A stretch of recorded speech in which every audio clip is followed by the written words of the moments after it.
Hello नमस्कार बच्चों, welcome to physics वाला। स्वागत है आपका आज के एक और प्रैक्टिस सेशन में, जहां पे बेटा हम लोग कई सारे न्यूमेरिकल्स कर रहे होंगे और साथ ही साथ में बेटा आज मैं आप लोगों को प्रोडक्ट ऑफ वेक्टर्स भी थोड़ा सा बता रहा हूं, जो कि आपके लिए काफी इंपॉर्टेंट है।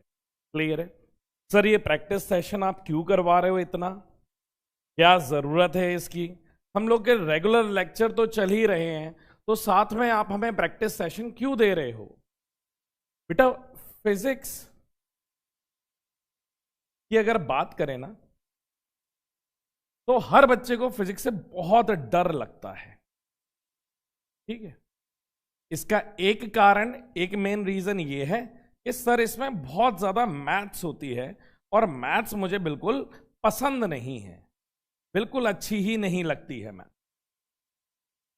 तो अब भैया अगर हमें डॉक्टर बनना है, क्या बनना है बेटा? अपने नाम के आगे डॉक्टर लगाना चाहते हो, ये चाहते हो घर वाले ये कहें कि मेरा बच्चा डॉक्टर है, तो इसके लिए थोड़ी मेहनत करनी पड़े। और ये मैं बता रहा हूं ना, ये तो सिर्फ लोगों ने आपको डराया है बेटा, फिजिक्स में इतनी मैथ्स इस्तेमाल नहीं होती है।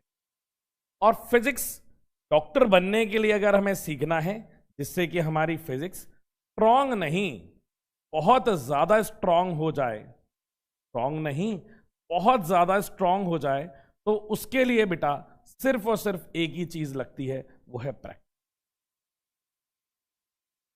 जितना ज्यादा हम लोग न्यूमेरिकल्स लगाएंगे, उतनी ज्यादा बेटा ये वाली चीज हमारी स्ट्रांग हो जाएगी।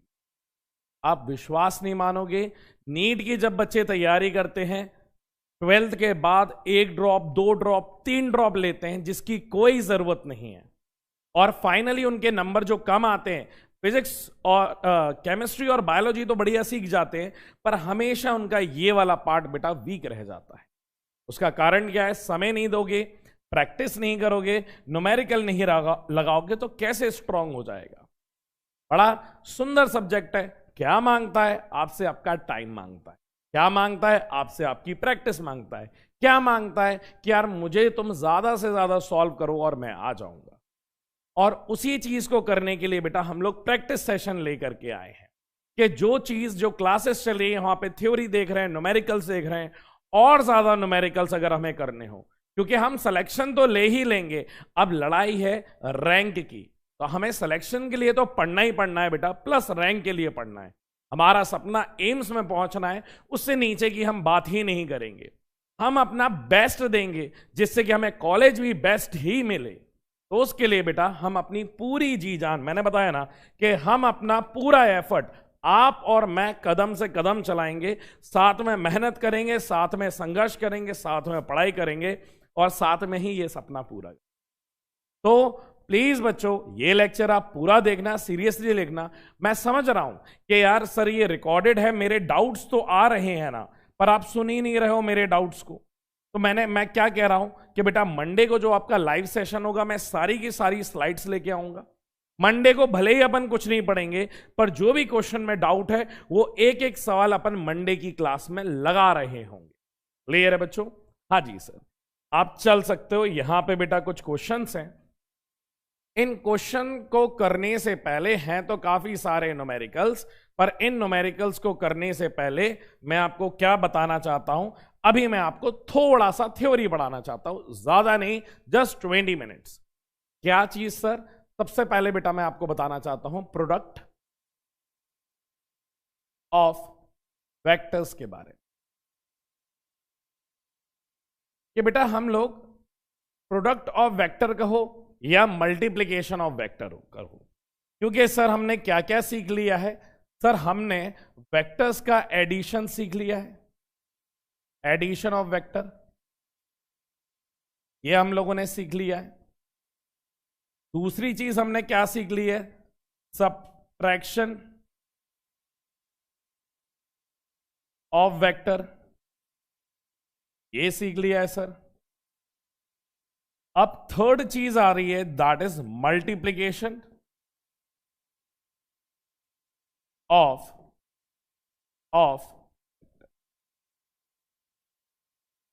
और डीपीपी। बेटा कई सवाल मैंने डीपीपी के तो करवा ही दिए हैं, और डीपीपी के बचे हुए क्वेश्चन अपन मंडे को पूरा कर लेंगे। मंडे को सारी की सारी चीजें खत्म हो जाएंगी, जिससे ट्यूसडे से हम लोग यूनिट एंड डायमेंशन वाला चैप्टर शुरू कर सकते। क्लियर है? हाँ सर। तो सर एडिशन हो गया है, सब्ट्रैक्शन हो गया है, मल्टीप्लिकेशन अभी मैं सीख लूंगा, और सर डिवीजन ऑफ वेक्टर के बारे में बताओ। एडिशन है, सब्ट्रैक्शन है, मल्टीप्लिकेशन है, तो डिवीजन भी तो होगा ना।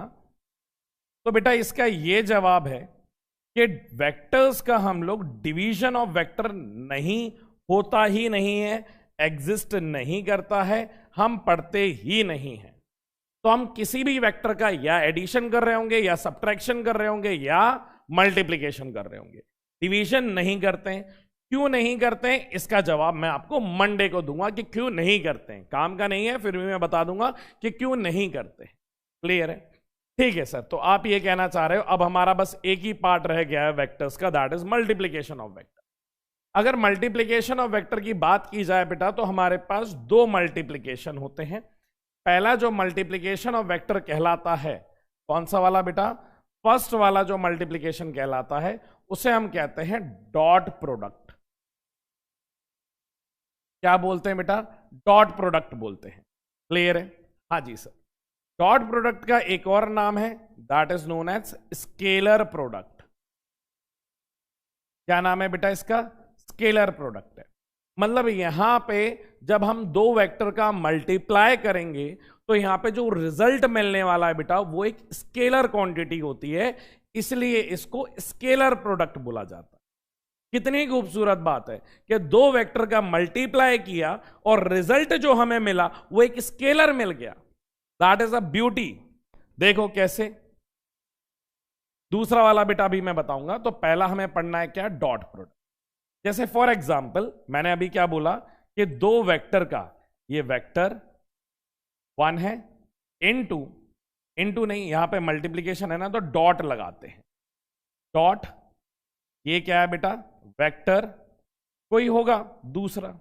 इन दोनों का जब इस वर्ड को बेटा मल्टीप्लिकेशन के लिए साइन डॉट यूज करते हैं कि नहीं है? हाँ सर। इसलिए इसका नाम पड़ा डॉट प्रोडक्ट। और जब इन दोनों का मल्टीप्लिकेशन होगा, जो रिजल्ट मिलेगा बेटा वो एक कैसी क्वांटिटी मिलती है हमें? स्केलर क्वांटिटी मिलती है। मतलब रिजल्ट जो आता है बेटा वो स्केलर आता है। और इसको एक्सप्रेशन में जो लिखा जाता है वो ऐसा लिखा जाता है बेटा, A vector dot B vector is equals to, multiplication से बेटा हमें जो क्वांटिटी मिलती है वो मिलती है A into B into cos theta. Sir ये कॉस थीटा कहां से आ गया?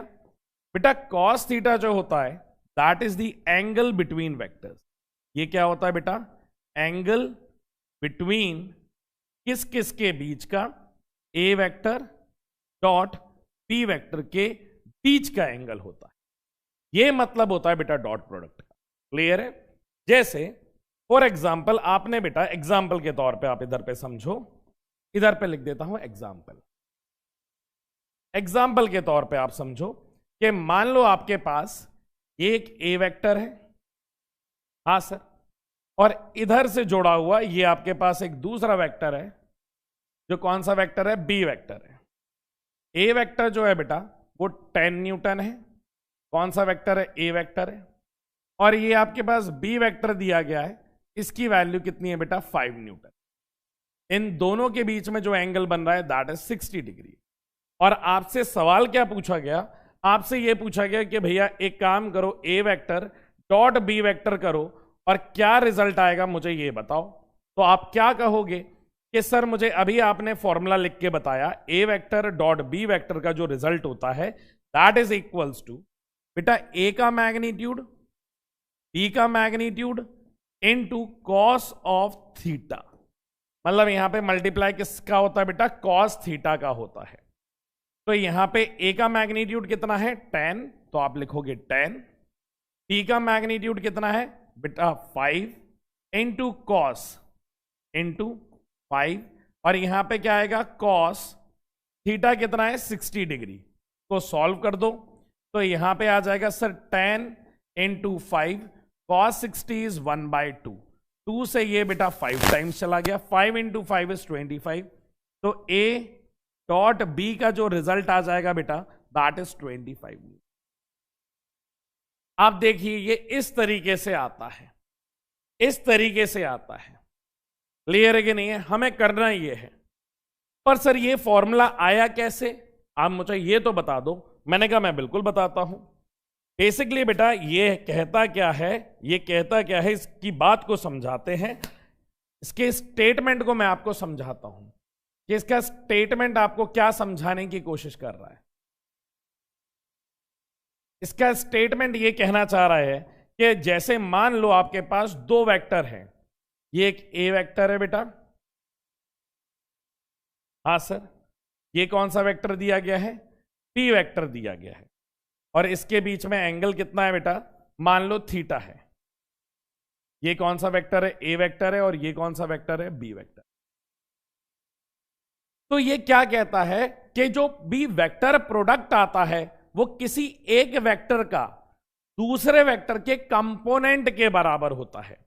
जैसे इसका बेटा यहां पे कंपोनेंट ले लोगे, ध्यान से देखना, ये बी वेक्टर है, बी वेक्टर का बेटा ए वेक्टर के अलोंग कंपोनेंट क्या आएगा सर, इसके अलोंग कंपोनेंट आएगा बी कॉस थीटा, और दूसरा कंपोनेंट कहां आएगा सर, ऊपर आएगा, जिसकी वैल्यू क्या होगी बेटा, बी साइन थीटा। क्लियर है? हाँ जी सर। तो बेटा ये जो ए के साथ आ रहा है, तो ये कौन सा कंपोनेंट है, बी का पैरेलल कंपोनेंट है, और ये ए के परपेंडिकुलर है, तो ये बी का कौन सा कंपोनेंट आता है बेटा, परपेंडिकुलर कंपोनेंट आता है।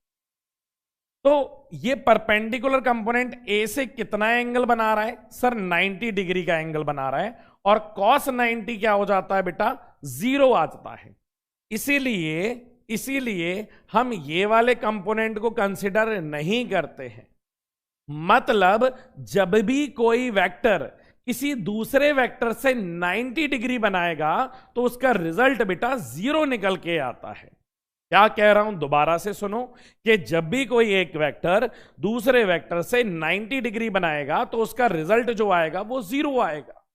क्लियर है कि नहीं है? हाँ सर। और जो वेक्टर 0 डिग्री बनाएगा उसका रिजल्ट आ जाएगा।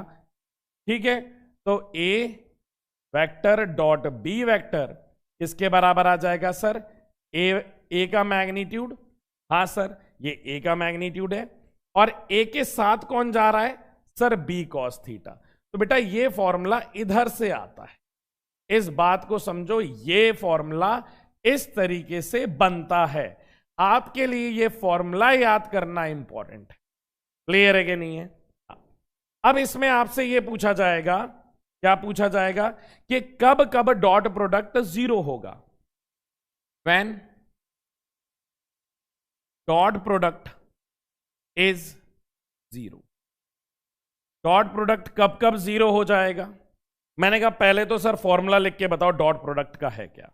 मैंने कहा A vector dot B vector is equals to A B cos theta.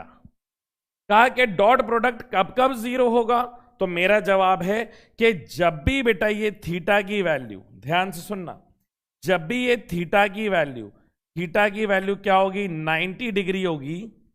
कितनी होगी बेटा, 90 डिग्री होगी, और cos 90 क्या होता है, 0 होता है। cos 90 क्या होता है, cos 90 डिग्री सर 0 होता है। तो सर जब भी थीटा की वैल्यू 90 होगी तो मेरा डॉट प्रोडक्ट क्या आएगा बेटा, 0 डिग्री आएगा, 0 आएगा। That is A vector dot B vector equals to क्या हो जाएगा, 0 हो जाएगा। मतलब जब भी वेक्टर 90 डिग्री का एंगल बनाता है बेटा उसका रिजल्ट क्या आता है, 0 आता है। जैसे एग्जाम्पल के तौर पे एक छोटा सा एग्जाम्पल समझाता हूं बेटा। मान लो अगर आप लोगों ने वर्क पढ़ा हो, तो वर्क कैसा है, क्वांटिटी है, स्केलर क्वांटिटी है। एक फॉर्मूला सिखा रहा हूं, एक एग्जाम्पल सिखा रहा हूं। वर्क का आपने फॉर्मूला पढ़ा होगा कि फोर्स डॉट डिस्प्लेसमेंट के बराबर होता है। तो बेटा फोर्स भी एक वेक्टर क्वांटिटी है और डिस्प्लेसमेंट भी क्या होती है, एक वेक्टर क्वांटिटी होती है। पर वर्क क्या है, एक स्केलर क्वांटिटी। ये कैसी क्वांटिटी है, एक स्केलर क्वांटिटी है। क्लियर है कि नहीं है? हाँ जी सर। तो यहां पे मैं क्या लिख सकता हूं बेटा, ध्यान से समझो। एक एग्जाम्पल दिया कि एक मेरे पास ब्लॉक है, ठीक है, हाँ सर, जिसमें आगे की तरफ डिस्प्लेसमेंट जो हुआ वो 10 मीटर का हुआ और ऊपर की तरफ जो फोर्स लग रही है वो 5 न्यूटन की लग रही है। ये क्या दिया गया बेटा? एफ वेक्टर दिया गया है। ये आपका क्या दिया गया है? डिस्प्लेसमेंट वेक्टर दिया गया। आपसे पूछा गया है find out the work done. हमें क्या बताना है बेटा? वर्क डन बताना है, कितना होगा निकाल के बताइए। तो मैंने कहा सर ये तो बड़ा आसान है, आपने अभी ये फॉर्मूला देखा, अभी ये फॉर्मूला बताया बेटा कि वर्क इक्वल्स टू क्या होता है बेटा? F vector dot x vector के बराबर होता है। हाँ सर, तो दो वेक्टर का डॉट प्रोडक्ट का रिजल्ट क्या आ जाएगा? सर ये आ जाएगा एफ का मैग्नीट्यूड इंटू एस का magnitude into cos theta. Theta क्या है सर? थीटा एंगल है। एंगल किस किस के बीच का? Between F vector and S vector, force vector और डिस्प्लेसमेंट वेक्टर के बीच का एंगल है। हेलो, हाँ आवाज आ रही है ना? हाँ। तो ठीक है सर, ये एंगल है, तो यहां पे बेटा वर्क इक्वल्स टू क्या आ जाएगा? फोर्स की यूनिट कितनी है बेटा? 5 न्यूटन इंटू डिस्प्लेसमेंट कितना है sir? 10 metre into cos of 90 degree. Cos 90 क्या हो गया? 0। तो वर्क भी क्या आ जाएगा बेटा आप लोगों का? 0 आ जाएगा। ये किसने? इस फोर्स ने 0 वर्क किया है। और सही भी बात है, अगर बेटा आपका डिस्प्लेसमेंट एक्स एक्सिस में हो रहा है और फोर्स अगर वाई एक्सिस में लग रही है, तो इस फोर्स की वजह से तो डब्बा ऊपर जाना चाहिए ना। अगर डब्बा ऊपर नहीं गया मतलब इसने कुछ काम ही नहीं किया है। और ज्यादा बातें कि ऐसा हुआ क्यों, क्या कारण रहा है, फोर्स ने ऐसा कैसे काम नहीं किया, फोर्स दिख तो रही है पर काम नहीं कर रही है, ये सारी की सारी चीजें बेटा आप वर्क वाले चैप्टर में पढ़ोगे। अभी आपके लिए क्या जानना जरूरी है? अभी जानना यह जरूरी है कि कैसे वेक्टर्स के डॉट प्रोडक्ट से वर्क निकलता है। तो यहां पे मेरा काम वर्क को सिखाना नहीं है, यहां पे मेरा काम डॉट प्रोडक्ट समझाना है कि अब डॉट प्रोडक्ट भी हमारे इस्तेमाल में आती है, यूज में आती है। ठीक है सर, इसका एक और एग्जांपल कराओ सर। ये थोड़ा थोड़ा सही लग रहा है, 5-10% मैं समझाऊं, पर मैं इसे और डिटेल में समझना चाहता हूं, थोड़ा डिटेल में बताओ। तो मैं लग रहा होगा ये बोर्ड बहुत ऊपर है, ये मेरा बोर्ड नहीं है, ये पंकज सर का स्टूडियो है। देख रहे हो उनकी हाइट कितनी लंबी और मेरी हाइट कितनी छोटी है, यहां तक तो मैं पहुंच भी नहीं पा रहा हूं। ठीक है, तो आएंगे पंकज सर की भी क्लास आएगी तो पता चलेगा। और पंकज सर खड़े होंगे तो इधर तक आ जाएंगे। ठीक है, अपन तो नहीं पहुंच पा रहे। खैर, तो क्या बताने वाला था कि सर ये तो आपने बता दिया, बहुत बढ़िया है वर्क के बारे में। अब एक काम करो, इसका एक और एग्जाम्पल दो, या और बढ़िया चीज इसका कुछ और बन सकता है। मैंने कहा बिल्कुल एक और सुंदर सा एग्जाम्पल दिखाता हूं। और इस बार सर वर्क 0 मत करना, मैं थोड़ा डिटेल में देखना चाहता हूं। मैंने कहा ठीक है, मैंने कहा देखो मान लो ये बेटा आपका डब्बा दिया गया है, ठीक है सर, और इस डब्बे ने बेटा आगे की तरफ जो चला है वो मान लो कितने मीटर? 10 मीटर चला है। और इधर पे जो फोर्स लग रही थी दैट इज 50 न्यूटन, और ये एंगल क्या था? थीटा था। थीटा की वैल्यू भी डाल देते हैं। यहां पे एंगल आप ले लो कितना? 37 डिग्री। 37 का ट्राइंगल मैंने कहा है, मैं आप पे बिल्कुल भरोसा करता ही नहीं हूं, मैं हर बार बना दूंगा, बस आपको जब तक ये रट नहीं जाएगा कि 37 के सामने वाला होता है 3, नीचे वाला होता है 4, ये वाला होता है 5, तब तक मैं आपको सिखाता ही रहूंगा। आपसे पूछा गया है ये क्या आ गया बेटा? ये आपका एस वेक्टर आ गया, ये क्या आ गया? आपका एफ वेक्टर आ गया। क्लियर है? आपसे पूछा गया find out the work done by F vector. F vector ने कितना काम किया है ये आपको बताना है, निकाल के बताना है। बताओ क्या करोगे? तो आप हमसे कहेंगे सर बड़ा आसान सा काम है, वैसे तो देखो ये फोर्स किसी एंगल पे लग रही है। हाँ सर, पहले देखो सीधा सीधा y एक्सिस पे लगती थी, अब क्या किसी एंगल पे है कि नहीं है, किसी थीटा पे है कि नहीं है। यहां पे आपको ये बात भी समझ में आएगी कि यार क्यों हम फोर्स को तोड़ रहे हैं। मतलब इस फोर्स में अगर थीटा एंगल पे लग रहा है तो इस फोर्स का दो कंपोनेंट होगा, एक होगा एक्स एक्सिस में और एक होगा कहां पे बेटा, वाई एक्सिस में, एफ वाई और एफ एक्स होगा। क्लियर है कि नहीं है? हाँ सर। तो अब अगर इधर पे बेटा मैं आपको ध्यान से अलग से तोड़ करके दिखाऊं कि ये किस तरीके से आपको ये डब्बा नजर आ रहा होगा, तो आपको इस तरीके से नजर में आ रहा होगा कि यहां पे आपका एफ एक्स फोर्स है जिसकी वैल्यू बेटा ये 50 है, तो एंगल के साथ लेटेगा तो कॉस थीटा आएगा, तो 50 कॉस 50 कॉस 37 होगा। ये फोर्स लग रही है एक्स एक्सिस में। आप इसका feel low. Resolution of vector इसलिए सीखा है कि इसका इतना भाग जिम्मेदार है इसको 10 मीटर चलाने के लिए, और इस फोर्स का अगर मैं वर्टिकल कंपोनेंट ले लूंगा, मतलब ऊपर वाला बेटा कंपोनेंट ले लूंगा, कैसी टेढ़ी लाइन बनी, अगर ऊपर वाला कंपोनेंट ले लूंगा दैट इज एफ वाई, जिसकी वैल्यू किसके बराबर है बेटा, 50 साइन ऑफ 37 आएगा। हाँ सर। डिस्प्लेसमेंट कहां हुआ है? तो डिस्प्लेसमेंट तो इस डायरेक्शन में हुआ है, वो भी कितने मीटर हुआ है जल्दी से बता दो, 10 मीटर हुआ है। क्लियर है कि नहीं? अब आपको वर्ग निकालना है। अब जब वर्ग निकालना है तो वर्ग का फॉर्मूला आप सिंपल सा देखो, वर्ग का फॉर्मूला क्या होता है सर? Force dot displacement. हाँ सर। तो आप मुझे ये बताओ, क्या ऊपर की डायरेक्शन में कोई डिस्प्लेसमेंट है क्या? नहीं सर, ऊपर की डायरेक्शन में तो कोई डिस्प्लेसमेंट ही नहीं है। तो अगर ऊपर की डायरेक्शन में कोई डिस्प्लेसमेंट नहीं है तो ऊपर की डायरेक्शन की वजह से वर्क, मतलब इस फोर्स ने कितना काम किया, तो आप ये बोलोगे यार सर इधर पे कोई डिस्प्लेसमेंट ही नहीं हुआ तो इसने कुछ काम ही नहीं किया है, तो इसका वर्क क्या आ जाएगा? 0 आ जाएगा। वरना आपको नहीं सर मुझे अभी भी देखना है, अभी भी देखना है, ये आपके बोलने से थोड़ी विश्वास कर लूंगा। फिजिक्स की खूबसूरती यही है कि यहां पे कोई एक्सेप्शन नहीं चलता है, यहां पे हर किसी का रीजन जो है वो मैथमेटिकली आपको समझाया जाता है कि यार इसके पीछे का ये कारण है। तो वही मैथमेटिकल रीजन समझाओ सर, हवा में मत बताओ। मैंने कहा देखो मैथमेटिकल रीजन बताता हूं इसका, ध्यान से सुनना। सर आप इस फोर्स का मैं वर्क देखना चाहता हूं, तो मैंने कहा वर्क इक्वल्स टू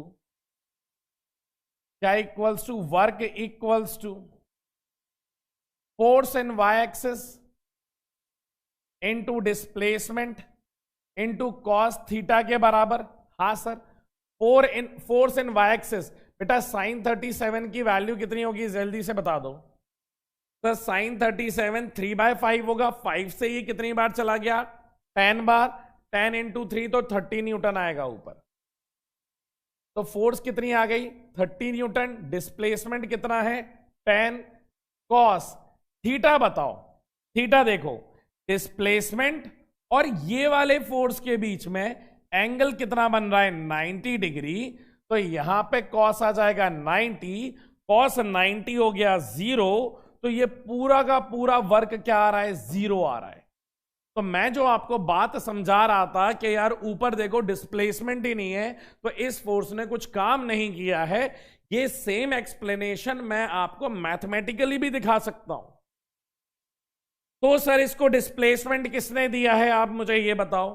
तो बेटा इसको डिस्प्लेसमेंट ये वाली फोर्स ने दिया है। यहां पे इसकी वैल्यू कितनी आएगी सर? 50 इंटू कॉस 37 इज 4/5, इससे ये चला गया 10 बार तो कितना आ जाएगा? 40 न्यूटन। तो अगर आपको ये जो फोर्स लिखनी है तो वो कौन सी फोर्स है बेटा? Force in x into displacement into cos of theta. Force in x कितना है बेटा? 40 न्यूटन। डिस्प्लेसमेंट कितना है? 10 कॉस थीटा। अब कॉस थीटा, ये थीटा किस किस के बीच का एंगल है? ये जो बेटा फोर्स लग रही है एफ एक्स और ये जो एंगल है 10, ये जो 10 मीटर है इसके बीच का एंगल कितना होगा? तो डिस्प्लेसमेंट भी यही है, फोर्स भी यही है, तो एंगल कितना बन रहा है? 0 डिग्री। तो ये आ जाएगा cos 0। तो आपका आंसर कितना आ जाएगा बेटा? 400 जूल, फोर्स की यूनिट जूल। क्लियर है कि नहीं है? मैंने बड़े प्यारे से तोड़ तोड़ के एक एक चीज दिखाई है, पर इसका एक बिल्कुल सिंपल सा शॉर्ट सा लॉजिकल जो तरीका है वो आप इधर से देख सकते हो कि सर ये आपने इतना ड्रामा किया ना, ये करने की जरूरत ही नहीं थी। मैं तो सिंपल सा एक फॉर्मूला लगाऊंगा। आपने मुझसे वर्क पूछा, तो वर्क का फॉर्मूला क्या होता है? सर वर्क का फॉर्मूला होता है F vector dot S vector into cos theta. हाँ जी सर। फोर्स कितना है? 50 न्यूटन इंटू डिस्प्लेसमेंट कितना है? 10 मीटर कॉस फोर्स और डिस्प्लेसमेंट के बीच का एंगल कितना है? 37 डिग्री। तो ये हो जाएगा 500 इंटू कॉस 37 इज 4/5। 5 से ये चला गया 100 टाइम्स, हमारा आंसर आ गया 400 न्यूटन।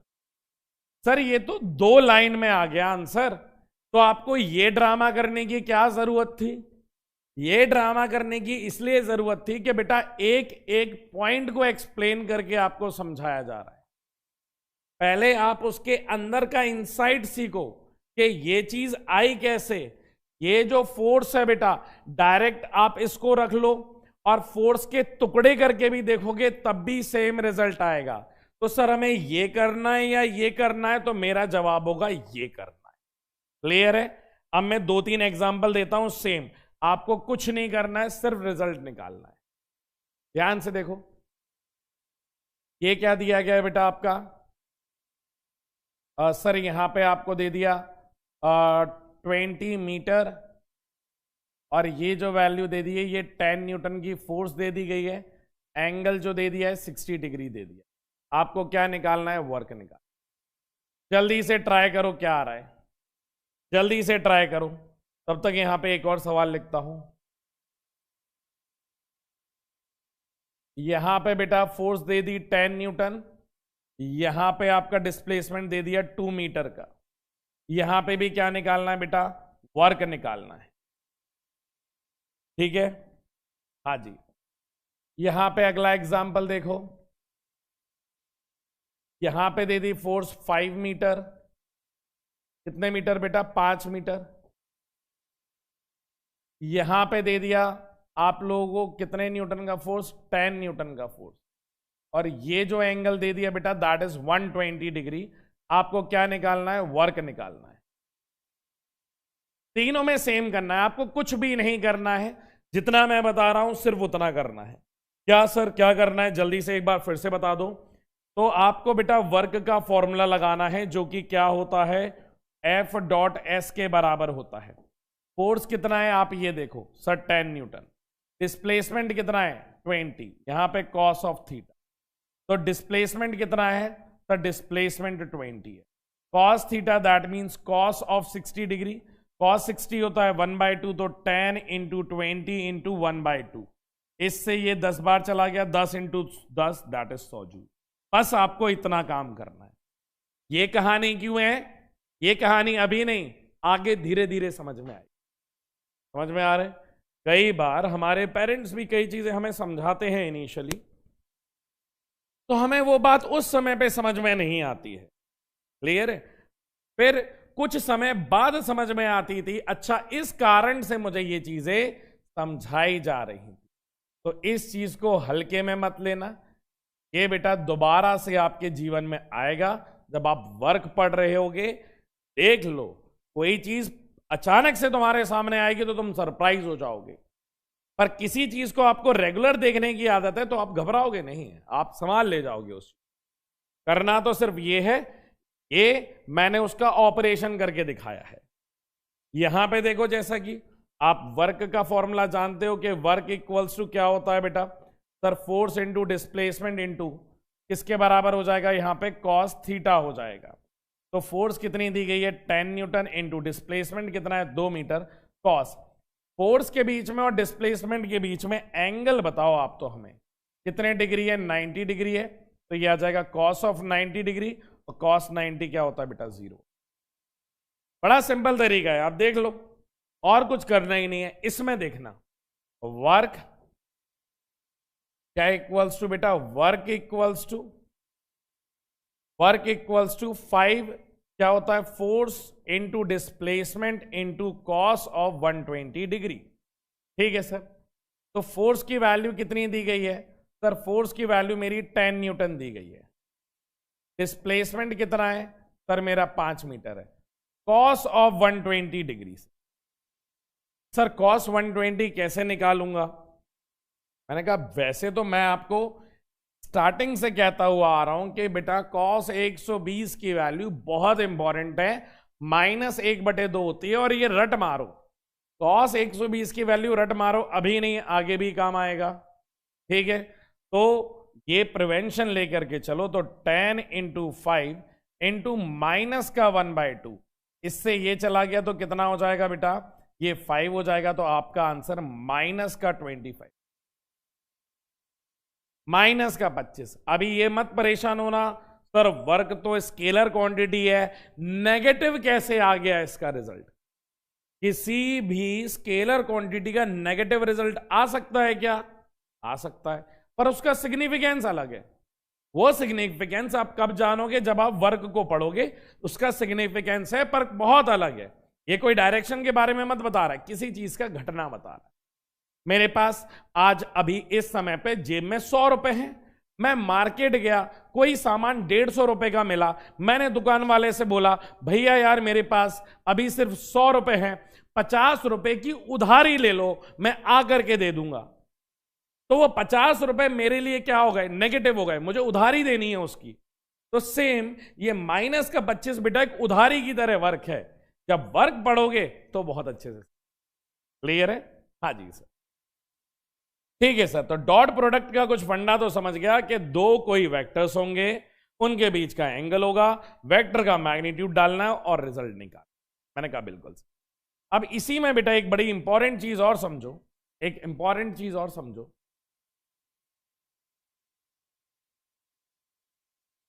इंपॉर्टेंट चीज और समझो, मान लो आपके साथ धोखा हो गया, आप इस भरोसे बैठे हो कि ये एक ए वेक्टर है, ये एक बी वेक्टर है, ये एक बी वेक्टर है, ये ए वेक्टर है, ये बी वेक्टर है।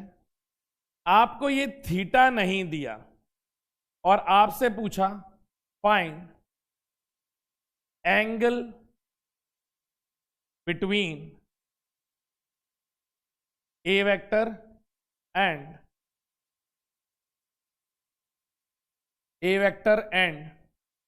B vector. ए और बी के बीच में क्या निकालना है बेटा, आपको एंगल निकालना है। कैसे निकालोगे सर? ए और बी के बीच का एंगल, जब भी एंगल की बात होगी बेटा वेक्टर के टर्म्स में, तो ए वेक्टर, ध्यान से सुनना, बड़ा इंपॉर्टेंट है, बड़ा इंपॉर्टेंट है, ध्यान से सुनना। ए वेक्टर डॉट बी वेक्टर का फॉर्मूला क्या होता है, ए वेक्टर का मैग्नीट्यूड बी वेक्टर का magnitude into cos of theta. Clear है, ये फॉर्मूला है। तो आपको बेसिकली ये एंगल निकालना है कि ये एंगल कैसे निकलेगा। तो बेटा इस वाले टर्म को नीचे भेज दूं, तो cos theta equals to A vector dot B vector upon magnitude of A into magnitude of B के बराबर। ये वाली चीज बेटा बहुत बहुत बहुत ज्यादा इंपॉर्टेंट है, प्लीज आप ये याद करें। क्या करोगे बेटा, ये वाली चीज याद करो।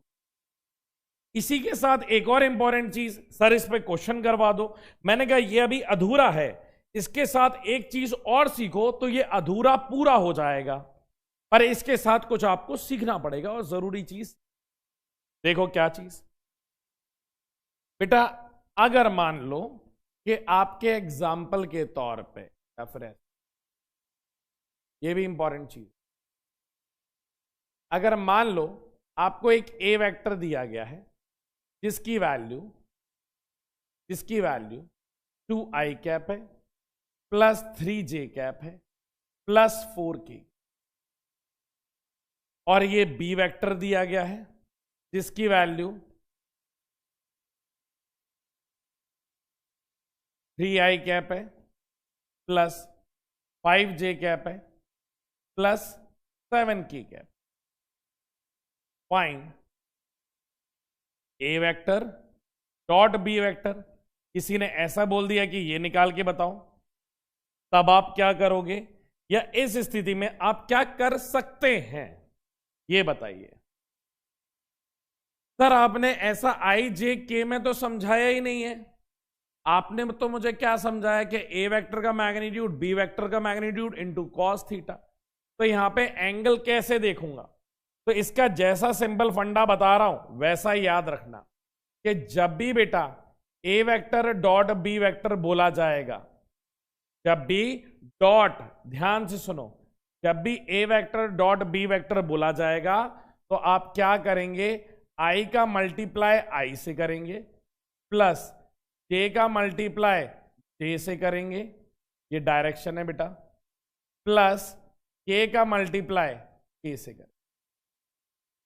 क्लियर है कि नहीं है? हाँ, क्योंकि आई और आई के बीच में बेटा एंगल 0 डिग्री होता है, जे और जे के बीच में एंगल 0 डिग्री होता है, के और के बीच में एंगल 0 डिग्री होता है।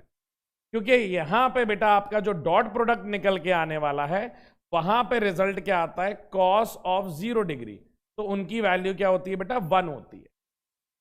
अगर आप लोग मल्टीप्लाई ऐसा कर दोगे आई कैप का जे कैप के साथ, प्लस जे कैप का मल्टीप्लाई के कैप के साथ कर दोगे, प्लस के कैप का मल्टीप्लाई अगर आई कैप के साथ कर दोगे, तो बेटा इनका एंगल क्या बनता है, देखो मैं आपको सामने भी दिखा दूं। तो ये आई, ये जे आई, और ये कौन होता है बेटा आपका, सर ये के होता है।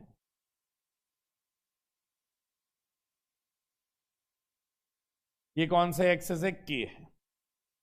तो ये होता है आई, ये होता है जे, और ये क्या है बेटा, के है।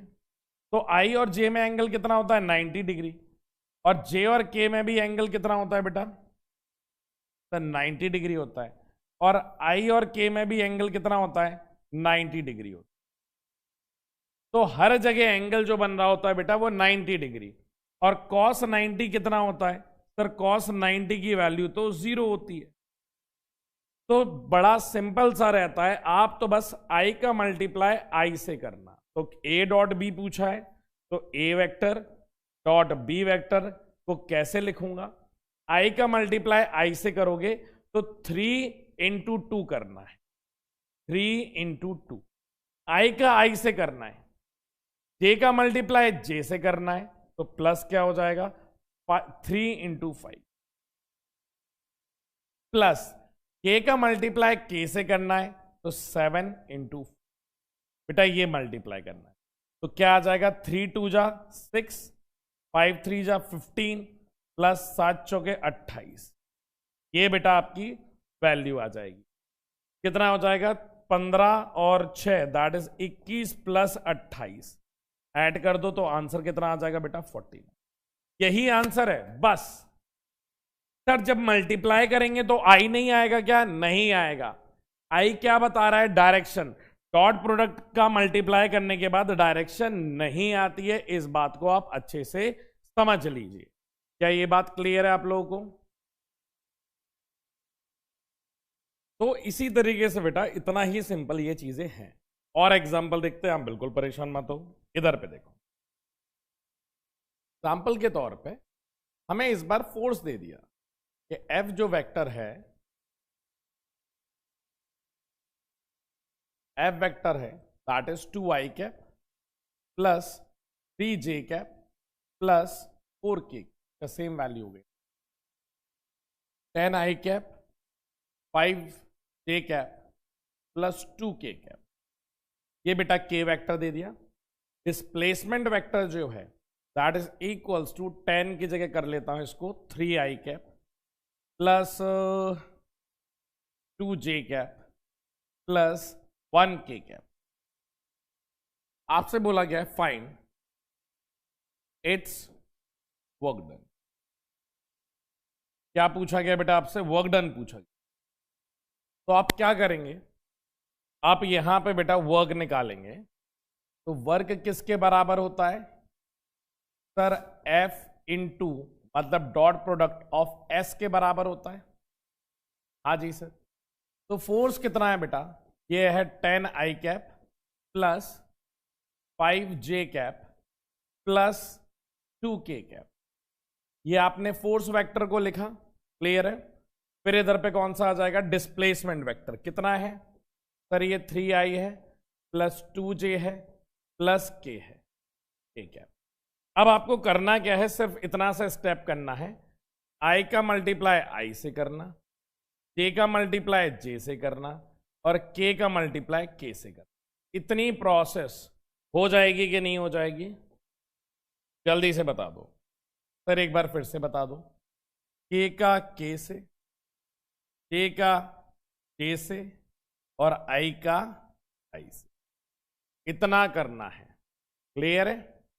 हाँ सर, बताओ क्या हो जाएगा सर, इसका और इसका मल्टीप्लाई करना है, आई नहीं आएगा, फिर गलती मत करना कि आई को भी लिख लो, क्योंकि रिजल्ट तो हमारा स्केलर आना है, तो आई डायरेक्शन बता रहा है। तो 3 into 10 that is 30 plus 2 into 5 10 plus ये कुछ नहीं मतलब 1, 2 1 जा, कितना आ जाएगा आंसर 42। बस इतना सा ही स्टेप करना है, क्लियर है बच्चों। हाँ सर। अच्छा, एक सवाल इसमें और पूछा जाता है, काफी ज्यादा पॉपुलर भी है, जैसे आप देखना क्या कह रहा है सवाल, कह रहा है find angle between, find angle between A vector and B vector if a vector equals to 2i cap plus 3j cap plus 1k cap, और यहां पे बेटा b वेक्टर की जो वैल्यू आ जाएगी that is 3i cap plus 5j cap plus 2k cap। Sir अब angle कैसे निकालेंगे, अब ऐसे क्वेश्चन में बेटा आप लोग कॉस थीटा वाला टर्म निकालते हो, जैसे कि अभी मैंने एंगल पूछा तो आपको याद है बताया था कि कॉस थीटा करके लिखना, कि कॉस थीटा इक्वल्स टू क्या होता है, A vector dot B vector के बराबर divided by magnitude of A into magnitude of B आएगा। हाँ जी सर। तो कैसे लिखोगे, कॉस थीटा बराबर A dot B that means 2i cap plus 3j cap plus k cap, इसमें मल्टीप्लाई होगा किसका बेटा, b वेक्टर का। तो b वेक्टर क्या होता है, 3i plus 5j plus 2k, और इसको होल डिवाइडेड कर देंगे बेटा, a का मैग्नीट्यूड मतलब ये वाले वेक्टर का मैग्नीट्यूड, देखो कैसे निकालते हैं मैग्नीट्यूड, याद है कि नहीं है, a का मैग्नीट्यूड बताओ कैसे निकालेंगे सर, मैग्नीट्यूड तो मुझे अच्छे से रट गया है, जो टर्म होता है ax square plus ay square plus 1 का स्क्वायर, तो कितना आ जाएगा बेटा, under root of 4 plus 9 plus 1, तो ये आएगा under root of 40। B vector का मैग्नीट्यूड कैसे निकालेंगे, अंडर रूट ऑफ बेटा बी का क्या आ जाएगा, 3 का स्क्वायर प्लस 5 का स्क्वायर प्लस 2 का स्क्वायर, कितना होगा बेटा 4 हो जाएगा। तो वैल्यू आ जाएगी हमारे पास under root of 9 plus 25 plus 4, तो वैल्यू को ऐड करो कितना आएगा, तो 25 plus 9 that will be 34 plus 4 38, root of 38, ये ऐसे आ जाएगा, क्लियर है कि नहीं है। हाँ, तो मैग्नीट्यूड ऑफ ए कितना आया है, under root of 14, magnitude of B कितना है, अंडर रूट ऑफ 38, क्लियर है।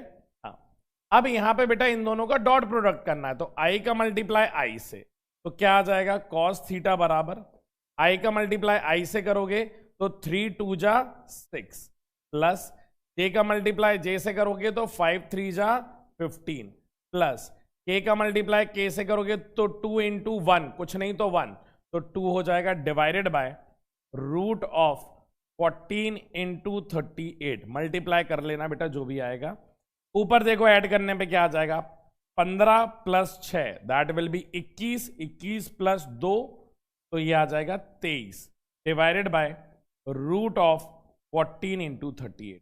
यही हमारा आंसर है बेटा। तो चाहे तो ऐसा भी लिख सकते हो, कॉस थीटा बराबर 23 अपॉन रूट ऑफ 14 इंटू 30, ये आंसर आ जाएगा।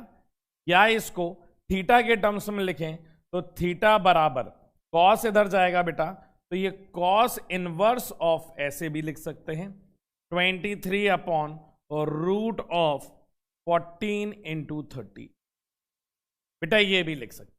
दोनों बात कैसी है, बिल्कुल बराबर है, तो बिल्कुल घबराने की जरूरत नहीं है, इसी तरीके से ये हो जाएगा। जल्दी से बता दो।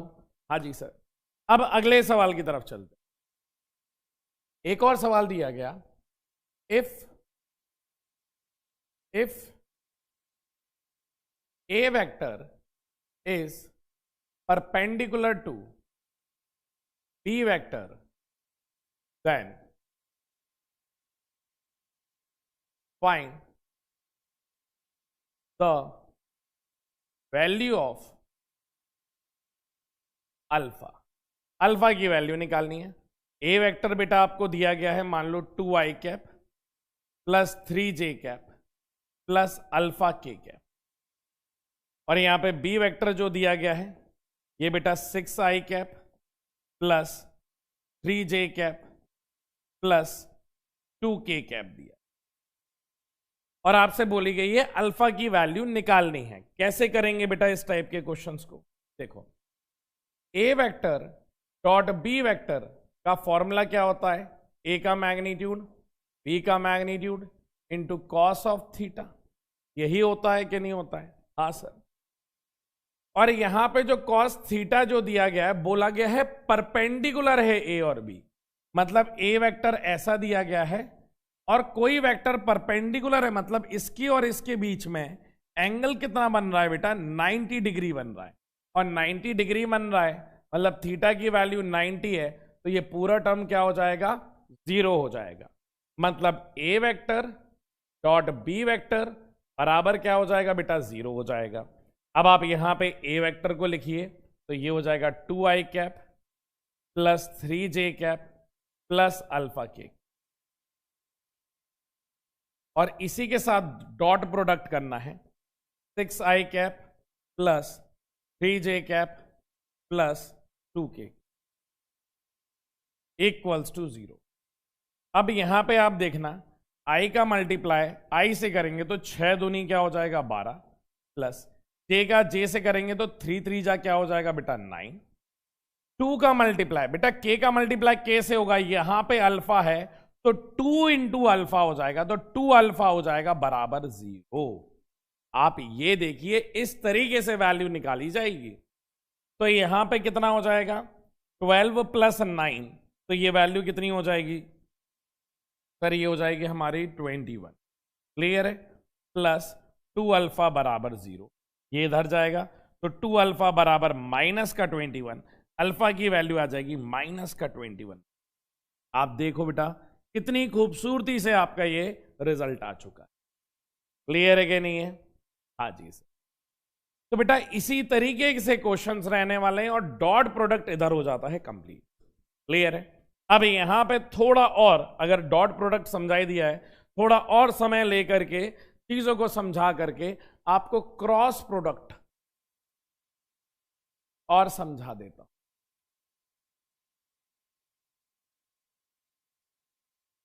किसको समझा देता हूं बेटा? क्रॉस प्रोडक्ट, या इसी को बेटा हम लोग वेक्टर प्रोडक्ट भी बोलते हैं। क्या बोलते हैं बेटा? इसी को हम लोग वेक्टर प्रोडक्ट भी बोलते हैं। समझ में आ रहा है कि नहीं? हाँ सर। तो वेक्टर प्रोडक्ट में क्या होगा बेटा? यहां पे हम ये तो समझ गए सर, जैसे ही आपने वेक्टर प्रोडक्ट बोला, यहां पे एक वेक्टर का ये वेक्टर 1 है, क्रॉस मतलब मल्टीपल, इस ये बेटा मल्टीप्लाई का साइन है, और क्रॉस लगा रहे हैं इसलिए इसको क्या बोला जाता है? Cross product. और यहां पे क्या आ जाएगा? वेक्टर 2 आ जाएगा, इसका रिजल्ट भी आएगा, वो भी क्या होगा? अपने आप में एक वेक्टर। मतलब दो वेक्टर का मल्टीप्लाई करने से यहां पे रिजल्ट भी जो आ रहा है बेटा, वो कैसा आएगा? आपका एक वेक्टर आएगा। इस बात को आप अच्छे से समझ लीजिए। क्लियर है? हाँ सर, लिखने का एक्सप्रेशन ऐसा होता है बेटा, A vector cross B vector बराबर ए वेक्टर का मैग्नीट्यूड इनटू बी वेक्टर का मैग्नीट्यूड इनटू साइन थीटा। क्या आएगा बेटा? इनटू साइन थीटा, और यहां पे आ जाएगा बेटा एन कैप। ये एन कैप क्या बताता है बेटा? ये डायरेक्शन। क्या बताता है बेटा ये N cap? Sir N cap हमें डायरेक्शन बताता है। क्लियर है? और ए और बी क्या हो जाएगा? ये थीटा क्या है सर? ये थीटा होगा angle between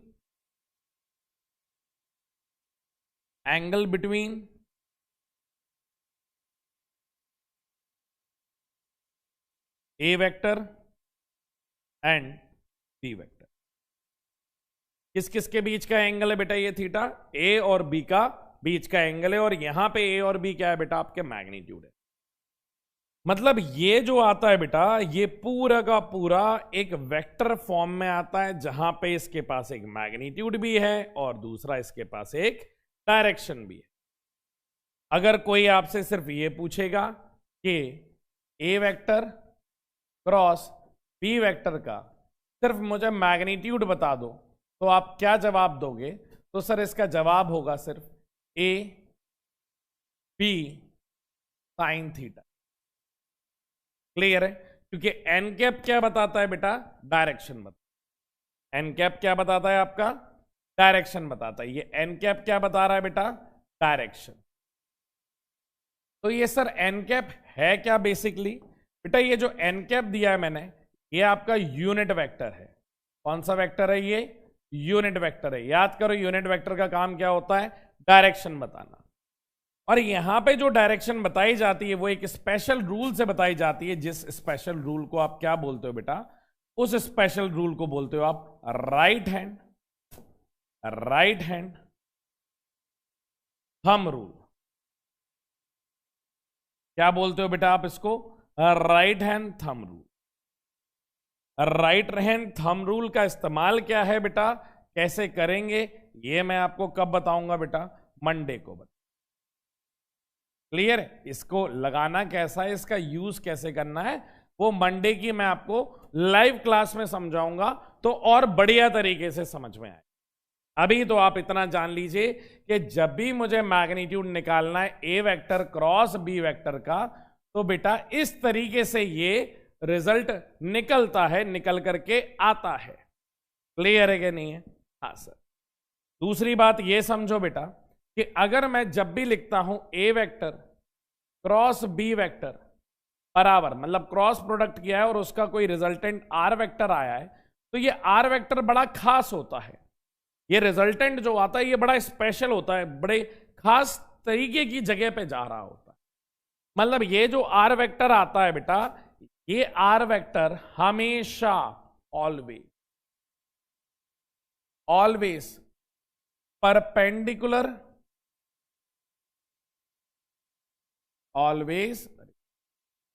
always perpendicular to the plane carrying A vector and B vector। ये अंग्रेजी में लिखा है, समझ में नहीं आएगा, मैं हिंदी में समझाता हूं। जिस भी प्लेन में ए और बी है ना, उसके परपेंडिकुलर प्लेन में हमारा रिजल्ट आता है हमेशा। इस प्लेन में ए और बी है, उसके हमेशा परपेंडिकुलर प्लेन में आता है हमारा क्या बेटा? A and B. दिखाता हूं कैसे। जैसे फॉर एग्जाम्पल बेटा ये एक प्लेन है, ये क्या है? अपने आप में एक प्लेन है। थोड़ा बड़ा बना देते हैं और दिखे भी आपको कुछ इस तरीके से। ये बेटा प्लेन है, कौन सा है ये? ए और बी है सर। प्लेन दिखाने के लिए मैंने इस तरीके से बना दिया है। हाँ जी सर। तो यहां पे मान लो बेटा ये एक वेक्टर बना हुआ है, ए वेक्टर। कौन सा वेक्टर बना हुआ है बेटा? ये एक ए वेक्टर बना हुआ है। कौन सा वेक्टर है ये? ए वेक्टर। और यहां से मैंने दूसरा वेक्टर बना दिया, ये वाला वेक्टर। ये कौन सा है बेटा? B vector. यहां पे लिख भी देता हूं, ये हमारा ए वेक्टर है, ये हमारा बी वेक्टर, ये एंगल क्या है बेटा, थीटा। तो इनका जो क्रॉस प्रोडक्ट आएगा, जो रिजल्ट आएगा, वो हमेशा ऑलवेज परपेंडिकुलर टू इट, हमेशा इसके क्या आएगा बेटा, परपेंडिकुलर। मतलब ये जो रिजल्ट आएगा ये हमेशा इसके, मतलब प्लेन से बाहर की ओर आएगा हमेशा। कहां आएगा बेटा, ये प्लेन से बाहर की ओर आएगा हमेशा।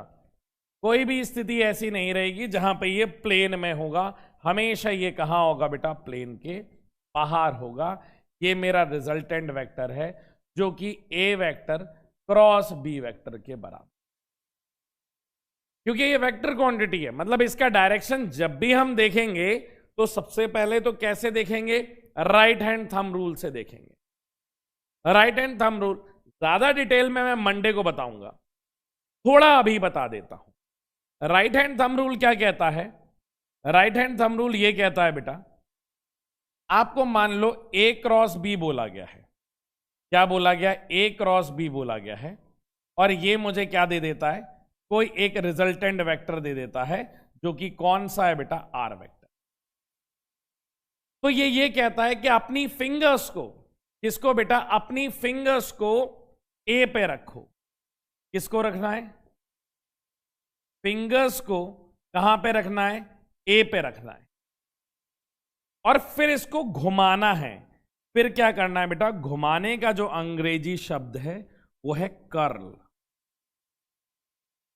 मतलब अपनी फिंगर्स को ए पे रखो, उसे घुमाओ कहां की तरफ, बी की तरफ, और जो थंब की डायरेक्शन होगी, जो थंब की डायरेक्शन होगी वो आपके रिजल्टेंट वेक्टर की डायरेक्शन है।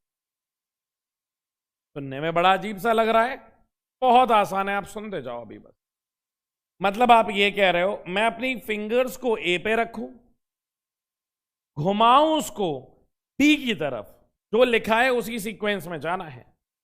ए पे फिंगर्स लगनी है, बी की तरफ घुमाना है, और थंब जो डायरेक्शन दे देगा वो किसकी दे देगा बेटा, आर वेक्टर की। चलो देखते हैं, चलो देखते हैं, फिर से ये वाला डायग्राम बनाते हैं बेटा अपन, आपको समझाने के लिए।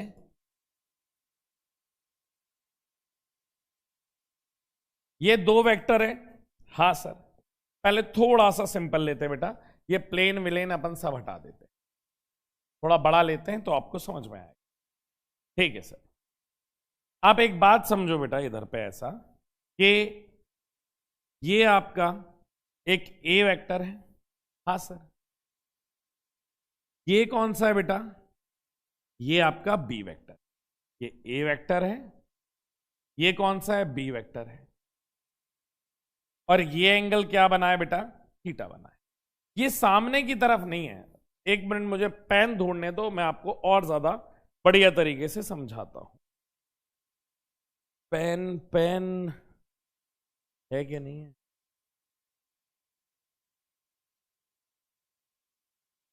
पेन ही नहीं दिख रहा है यार, बताओ कैसा जीवन है। तो भैया बड़ी मुश्किल से पेन मिला है, पड़ोस वाले से मांग के लेके आया हूं, इधर देखो। तो आपको थोड़ा सा ध्यान देना होगा, तभी मैंने कहा था कि मैं आप लोगों को ये वाली चीज मंडे की क्लास में दिखाना चाहता हूं, पर बताने के लिए थोड़ा जरूरी है। अभी सीख लो तो एक बार रिवीजन हो जाएगा, मंडे को पढ़ लोगे तो दो बार रिवीजन हो जाएगा, पूरी फिजिक्स में पढ़ते रहोगे तो हर दिन रिवीजन हो जाएगा। ये दो वेक्टर है, काला वाला बी वेक्टर है, ए वेक्टर बोल देते हैं, काला वाला ए वेक्टर है, नीला वाला ये ट्रांसपेरेंट वाला बी वेक्टर है। आपसे क्या कह रहा है, ये जो हाथ है ना, पहले तो भैया सीधा हाथ निकाल लेना, उल्टे हाथ का जो काम है उसे वही करने दो। तो आप ए वेक्टर पे हाथ रखा, इस तरीके से सीधा हाथ रखना है। कौन सा हाथ रखना है, सीधा, राइट हैंड। राइट हैंड को आपने रखा कहां पे, ए वेक्टर की तरफ, क्योंकि आपको ए क्रॉस बी निकालना है ना, ए की तरफ हाथ रखा, ए कौन है, बी है, तो ए पे उंगलियां रखी हैं, फिंगर्स रखी ए पे, और घुमाना है, घुमाना है कहां की तरफ, बी की तरफ। तो अंगूठा कहां जा रहा है, ऊपर की तरफ जा रहा है कि नहीं जा रहा है, हाँ सर, इन दोनों के परपेंडिकुलर है कि नहीं है? हाँ सर ये भी है। तो ए क्रॉस बी कहां जाएगा? ऊपर आएगा, और इन दोनों का क्या होगा बेटा? वो परपेंडिकुलर होगा। क्लियर है कि नहीं है? हाँ सर। अब ये वेक्टर कुछ ऐसे बने हुए हैं बेटा, तो बोर्ड पे बनाना ऐसा पॉसिबल ही नहीं है। समझ में आ रहा है? तो थोड़ा ये तिरछा सा बनाऊंगा। एक ये ए वेक्टर है, देखो ये काला वाला ऐसा रखा है, या ऐसा बोलूं ये काला वाला रखा हुआ है ए वेक्टर, और ये देखो ये बी वेक्टर है, ये बी वेक्टर रखा हुआ है ऐसा। ठीक है, ऐसा। ये कौन सा वेक्टर है? B vector. और ये एंगल क्या है बेटा? थीटा है। तो ए क्रॉस बी का रिजल्टेंट कहां आ रहा है बेटा? इसके परपेंडिकुलर आ रहा है आर वेक्टर। क्लियर है? That is equals to A vector cross B vector के बराबर। और ये जो वेक्टर होगा ना, ये वाला बेटा इससे भी 90 डिग्री का एंगल बनाता है, और ये इससे भी 90 डिग्री का एंगल बनाता है, तभी तो मतलब है इसके परपेंडिकुलर। क्लियर है कि नहीं है? हाँ जी सर। तो अब ये बात समझ में आ गई कि मेरा ऑलवेज परपेंडिकुलर होगा to the plane carrying A and B. ये बात मैं और डिटेल को कब बताऊंगा बेटा? मंडे की क्लास में बताऊंगा, तो थोड़ा पेशेंस रखना जरूरी है। क्लियर है कि नहीं है? एकदम से चीजें नहीं आएंगी, पर धीरे धीरे चीजें सीख जाओगे। अब सर ये इसी की जगह ऐसा होता कि ये ए वेक्टर ऐसा दे दिया होता और बी वेक्टर ऐसा दे दिया होता, तब मैं क्या करता? ये ए वेक्टर है, ये बी वेक्टर है, तो मैंने कहा वही फंडा काम करता कि आपको अपनी उंगलियों को ए वेक्टर की तरफ रखना है, कि आपको जो आर वेक्टर चाहिए है ना, that is equals to A vector cross B vector के बराबर। तो ये ए वेक्टर है, ये बी वेक्टर है, तो ए क्रॉस बी, फिंगर्स को घुमाना है तो घुमाओगे तो कहां आओगे? बी की तरफ। तो ए क्रॉस बी, अंगूठा कहां जा रहा है? अंदर। अंदर डायरेक्शन डिनोट करने के लिए बेटा हम क्रॉस बता दें। ये क्रॉस क्या बताता है बेटा? इनवर्ड डायरेक्शन बताता है। क्या बताता है? Inward direction. क्लियर है? तो हमारा आर वेक्टर इस बार अंदर बन रहा होगा। देखो कैसे। ये कौन सा है? ये सर हमारा प्यारा सा ए वेक्टर है। ये कौन सा है? ये हमारा प्यारा सा बी वेक्टर है। अब आप यहां पे देखना ध्यान से कि आपने इस तरीके से वेक्टर को पकड़ा। ए कहां है? उंगलियां, तो उंगलियों को इधर रखो। बी कहां है? नीचे है। ए कहां है? आगे है। बी कहां है? नीचे। तो ए क्रॉस बी, अंगूठा देखो कहां जा रहा है? अंदर जा रहा है कि नहीं जा रहा है? तो ये आर वेक्टर की डायरेक्शन कहां होगी? अंदर होगी। क्लियर है कि नहीं है? हाँ जी सर। तो इस तरीके से बनाया जाता है, और डिटेल कब मिलेगी और हमारे डाउट कब सॉल्व होंगे वो बेटा मंडे को। अभी सुनते जाओ, चीजें सीखते जाओ, डाउट कलेक्ट तो कर लो। आप डाउट कलेक्ट कर लेना, मंडे को मैं सब हल कर दूंगा, सब सॉल्व कर दूंगा, बिल्कुल परेशान मत। और एग्जाम्पल दिखाओ। और एग्जाम्पल ये देखो बेटा, मान लो ये एक ए वेक्टर है और ये, या फिर ऐसे कर लो ये ए वेक्टर है और ये बी वेक्टर। अब बताओ सर क्या होगा? मैंने कहा सिंपल वही करना है। ए पे फिंगर्स रखी, हाँ सर, बी की तरफ घुमाया, तो ए क्रॉस बी, थंब कहां जा रहा है बेटा? आपकी तरफ जा रहा है कि नहीं जा रहा है? बोर्ड की तरफ जा रहा है, परपेंडिकुलर टू द बोर्ड है कि नहीं है? तो यहां पे ऐसा डॉट बना दिया जाता है, और क्या कहा जाता है बेटा? ये डायरेक्शन अंदर जाने वाली अगर इनवर्ड है, तो बाहर जाने वाली क्या हो जाएगी बेटा? Outward direction. कैसी डायरेक्शन हो जाएगी बेटा? Outward direction. ये बात को बहुत अच्छे से समझ, अच्छे से नहीं बहुत अच्छे से। क्लियर है बच्चों? हाँ जी। अब इसमें बेटा एक और चीज आपको बतानी है, वो आप समझो, वो आखिरी चीज है जो मुझे आपको बतानी है, उसके बाद अपन न्यूमेरिकल करेंगे। ये लास्ट चीज। अगर मान लो आपको एक ए वेक्टर दिया गया है जिसकी वैल्यू है ए एक्स आई कैप प्लस ए वाई जे कैप प्लस प्लस प्लस ए जेड के कैप, और यहां पे बी वेक्टर दिया गया है जिसकी वैल्यू बी एक्स आई कैप प्लस बी वाई जे कैप प्लस बी जेड के कैप दिया। आपसे बोला गया है A vector cross B vector निकालिए। तो इसको कैसे करते हैं वो आप समझो, कैसे करते हैं वो आप समझो, बहुत इंपॉर्टेंट है, बहुत ज्यादा जरूरी। देखो सर, सबसे पहले इसको सॉल्व करने के फंडे को कहते हैं डिटर्मिनेंट निकाल। क्या निकालना बेटा? डिटर्मिनेंट। ये हमने ऐसे लाइन खींची। 10th में कुछ बोर्ड्स में ये सिखाया जाता है, जहां आप मैट्रिक्स पढ़ते हो। नहीं पढ़ते कोई बात नहीं, मैं आपको पूरा सिखाऊं। ये लाइन खींची, हाँ सर, यहां पे ये लाइन खींची, ओके सर। ऊपर लिखा जो जो हमारे पास डायरेक्शन है, जैसे आई कैप है, फिर जे कैप है, फिर के कैप, ये लिखा। आई के नीचे ए वेक्टर की सारी चीजें लिख दो, क्योंकि पहले ए वेक्टर था ना, तो ए वेक्टर के बारे में सब लिख दो। ये बेटा डायरेक्ट लिखो, ए वेक्टर क्रॉस बी वेक्टर। ए पहला कौन सा वेक्टर लिखा है? ए, तो ए की पूरी लाइन लिख दो। तो यहां पे आ जाएगा ए एक्स। के कैप के साथ कौन है? ए वाई। के कैप के साथ कौन है? ए।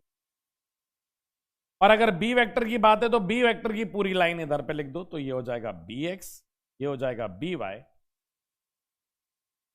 ये पहला सिंपल सा स्टेप है। दूसरा स्टेप देखो, क्या करना होता है बेटा हमें, क्या करना होता है हमें? यहां पे मान लो आपको आई कैप लिखना है, तो आई है ना पहला वाला टर्म, तो यहां पे हम क्या लिखेंगे? आई लिखेंगे। क्लियर है? अब आई का बेटा रो, रो किसको कहते हैं बेटा? ये वाली चीज। कॉलम किसको कहते हैं? इसको कहते हैं। जब आई कैप को लिखोगे तो इस कॉलम और इस रो को छुपा दो, तो आपको ये 4 नंबर नजर आएंगे। क्लियर है? आराम से समझाऊंगा, बस देखते जाओ। मैंने क्या बोला? आपको किसको लिखना है? आई को लिखना है। आई का रो और कॉलम छुपा दो तो सब गायब हो गए। क्या बचेगा? सिर्फ 4 शब्द बचेंगे। मतलब आई को छुपाया ना, तो सिर्फ कितने बचेंगे? 4 बचेंगे। आपने किसको छुपाया? आई को। आई के साथ कितने शब्द बचेंगे? इधर देखो, आई को छुपाया, देखो ये छप गए। कितने बचे? ये 4 बचे ना। देखो ये छुपाया ना आपने आई के रो और कॉलम को। आई जिसमें लाए कर रहा है वो ये वाला और ये वाला छुपा दो। कौन सा वाला छुपा दो सर? आप ये कह रहे हो कि मैं किस किस को नहीं देखूंगा? सर मैं इसको, इसको और इसको नहीं देखूंगा। देखो ये नहीं देखने, तो जो बचे हुए 4 नजर आ रहे हैं ना, इसको नहीं देखना है, इसको नहीं देखना है। समझ में आ रहा है? बिल्कुल दिमाग में छप जाना चाहिए। इसको और इसको नहीं देखना है, इसको और इसको नहीं देखना है। तो जो 4 नजर आ रहे हैं हम सिर्फ उनकी बात कर रहे हैं। कौन कौन बचा 4 में? सर ये बचा ए वाई, और फिर ए जेड, नीचे बचा बी वाई, और फिर बचा बी। क्लियर है कि नहीं है? हाँ। तो इसमें क्या करते हैं बेटा? इसका मल्टीप्लाई इससे करते हैं और इसका मल्टीप्लाई इससे करते हैं विथ नेगेटिव साइन। तो क्या बचेगा यहां पे? सर यहां पे आ जाएगा, फिर यहां पे आ जाएगा फिर आई कैप। इसका मल्टीप्लाई पहले इससे किया, तो यहां पे आ जाएगा बेटा ए जेड बी वाई। इसका मल्टीप्लाई इससे किया विथ नेगेटिव साइन, तो माइनस का हो जाएगा ए वाई और बी। क्लियर है कि नहीं है? हाँ सर। अब दूसरी बारी किसकी है? सर दूसरी वाली जे कैप की। जब जे कैप आएगा, जब जे कैप आएगा तो जे बेटा बड़ा खास है। जे के सामने हमेशा नेगेटिव आता है। जे क्या है बेटा? नेगेटिव है। माइनस का जे आता है हमेशा, ये बात याद रखना। कौन आता है? सर माइनस का जे आता है। कौन आता है? जे हमेशा माइनस आएगा। ये रटने वाली बात है, याद रखने वाली बात है। जे हमेशा क्या आएगा? नेगेटिव आएगा। क्लियर है? हाँ जी सर। और फिर उसी तरीके से कि जे जिस रो में आ रहा है, जे इसमें आ रहा है ना। हाँ सर। ध्यान से देखो, जे जिसमें आ रहा है वो ये वाला कॉलम है, हाँ सर ये वाला कॉलम है, और ये वाला रो है। तो इनको नहीं देखना है, तो कौन, ये चार नजर आ रहे हैं कि नहीं आ रहे हैं? हाँ सर ये चार नजर आ रहे हैं, मतलब जे को इस तरीके से छुपा देना है, रो और कॉलम को इस तरीके से छुपा देना है। क्या बच रहा है? ए एक्स बी एक्स, क्या बच रहा है? ए जेड बी जेड। तो यहां पे क्या आ जाएगा, जल्दी से बता दो सर। यहां पे आ जाएगा हमारे पास ए एक्स बी एक्स, और क्या आ जाएगा यहां पे? ए जेड, और यहां पे क्या आ जाएगा? B Z. क्लियर है कि नहीं है? हाँ सर। अब क्या करना है, इसका मल्टीप्लाई, पहले इसका मल्टीप्लाई इससे करना है, इसका मल्टीप्लाई इससे करना है विथ नेगेटिव साइन। तो यहां पे आ जाएगा क्या हमारे पास सर? माइनस का जे कैप, मल्टीप्लाई किसका? इसका मल्टीप्लाई इससे करना है, तो ए जेड, बेटा पहले ये इसके साथ होता है तो ए जेड बी एक्स हो जाएगा, फिर ये इससे होता है विथ नेगेटिव साइन। कौन सा साइन? नेगेटिव। तो माइनस का हो जाएगा ए एक्स और बी जेड। क्लियर है कि नहीं है? ए एक्स और बी जेड हो जाएगा कि नहीं? हाँ सर। फिर कौन सा बचा? अच्छा आखिरकार कौन सा बचा? के कैप बचा सर। लास्ट वाला जो बचा है वो कौन सा है सर? वो सर के कैप है। कौन सा है बच्चों लास्ट वाला? सर के कैप। जब हम के कैप की बात करेंगे तो फिर से हमें छुपाना है। किस किस को छुपाना है? के जिस कॉलम में आ रहा है मतलब ये, और जिस रो में आ रहा है ये, मतलब हम इसको छुपा देंगे, इसका कोई सिग्निफिकेंस नहीं है और इसका कोई सिग्निफिकेंस नहीं। तो क्या ये चार नजर आ रहे हैं कि नहीं आ रहे हैं बेटा आप लोगों को? हाँ जी सर। तो अपन इसको लिखेंगे, क्या आ जाएगा? के जब आ जाएगा तो दोबारा से बेटा ये प्लस हो जाएगा। तो कुल मिला के इतनी बात याद रखनी है कि जे वाला सिर्फ नेगेटिव होता है, उसके अलावा दोनों के दोनों पॉजिटिव होते हैं। तो यहां पे क्या आ जाएगा जरा के में बता दो। तो सर ये बचेगा ए एक्स और नीचे वाला बी एक्स, और ये बचेगा ए वाई, और यहां क्या आ जाएगा बेटा? बी वाई, और इसको कर दिया क्लोज। फिर से हमें यही फंडा अपनाना है कि इसका मल्टीप्लाई इससे कर दिया और इसका मल्टीप्लाई इससे कर दिया विथ नेगेटिव साइन। तो यहां पे क्या आ जाएगा बेटा? फिर से प्लस का के कैप आ गया, और मल्टीप्लाई करो तो क्या हो जाएगा? पहले आपने बताया इसका मल्टीप्लाई इससे होता है तो ए वाई बी एक्स हो गया, फिर माइनस का साइन आता है और इसका मल्टीप्लाई इससे होता है तो ये हो जाएगा ए एक्स और बी वाई। क्लियर है बच्चों? और फाइनली इसे सॉल्व करने से हमारे पास वेक्टर आ जाएगा। सर ये तो बड़ा टफ लगा, मैं कर पाऊंगा नहीं कर पाऊंगा, मुझे डाउट लग रहा है। मैंने कहा अभी ये बस पहली बार बता रहा हूं ना, इसलिए थोड़ा लग रहा है कि यार कुछ है। अभी मैं एक बार और बताता हूं, वैल्यूज के साथ बताता हूं ना तो समझ में आएगा। देखना जरा एग्जाम्पल के तौर पे, कि ए वेक्टर जो दिया गया है that is 2i cap plus बड़ा वैल्यू ले 5i cap plus 3j cap plus 4k, और बी वेक्टर जो दिया गया है that is 2i cap plus 2j cap plus 2k। कोई दिक्कत नहीं सर। निकालना क्या है? A vector cross B vector. Sir निकाल लूंगा मैं, बिल्कुल निकाल लोगे, बिल्कुल निकाल लोगे। इधर देखो, ये आई कैप लिखा, ये जे कैप लिखा, ये के कैप, ठीक है। अब मैंने क्या बोला, नीचे ए एक्स ए वाई ए जेड लिखो। ये हो गया ए एक्स, ये हो गया ए वाई, और ये क्या हो गया सर? ए जेड हो गया। बी वाले में क्या लिखना है? ए एक्स ए वाई ए जेड, तो यहां पे 2 2 2, बस हो गया। पहला स्टेप तो इतना आसान है। देखो यार एकदम से कोई चीज नहीं होगी। आप स्विमिंग सीखना चाहते हो, पानी में कूद गए, नहीं होगा, धीरे धीरे धीरे धीरे वो प्रोसेस होगा। आप क्रिकेट में सचिन तेंदुलकर बनना चाहते हो, एक दिन में बन जाओगे, नहीं होगा। आप बैडमिंटन खेलना चाहते हो, एक दिन में पहलवान बन जाओ, नहीं होगा, धीरे धीरे धीरे धीरे होगा। तो क्या सिखाया? पहले आई कैप लिख, आई कैप पॉजिटिव में आता है, आई कैप के लिए इसको और इसको छुपा दिया, तो आई कैप के लिए टेबल क्या बनेगी? देखो इनिशियली हम एक एक स्टेप करके लिखेंगे, कोई प्रॉब्लम नहीं है, अभी हम सीखने वाले फेज। आई कैप के लिए इसको और इसको छुपा दिया। क्या आपको बेटा 3 2 4 2 नजर आ रहा है? हाँ सर, 3 2 और 4 2 नजर आ रहा है, ये लिख लिया आपने। फिर कौन आता है सर? फिर जे कैप आता है, और आपने बता दिया जे कैप माइनस में लिखा जाता है, तो माइनस का जे। और सर जब मैं जे कैप लिख रहा हूं तो मैं इसको छुपा दूंगा, इसको छुपा दूंगा। क्या बेटा आपको 5 2 4 2 नजर आ रहा है कि नहीं आ रहा है? हाँ सर, तो यहां पे क्या हो जाएगा बेटा? 5 2 और ये हो जाएगा 4 2। क्लियर है? के कैप कैसा आता है? पॉजिटिव आता है या नेगेटिव आता है? सर के कैप हमारा पॉजिटिव आता है, तो यहां पे प्लस का क्या आ जाएगा? के। प्लस का जब के कैप आ जाएगा तो इसको छुपा दूंगा, इसको छुपा दूंगा। क्या बचा सर? 5 2 3 2, तो यहां पे क्या आ जाएगा सर? 5 2 और ये कितना आ जाएगा?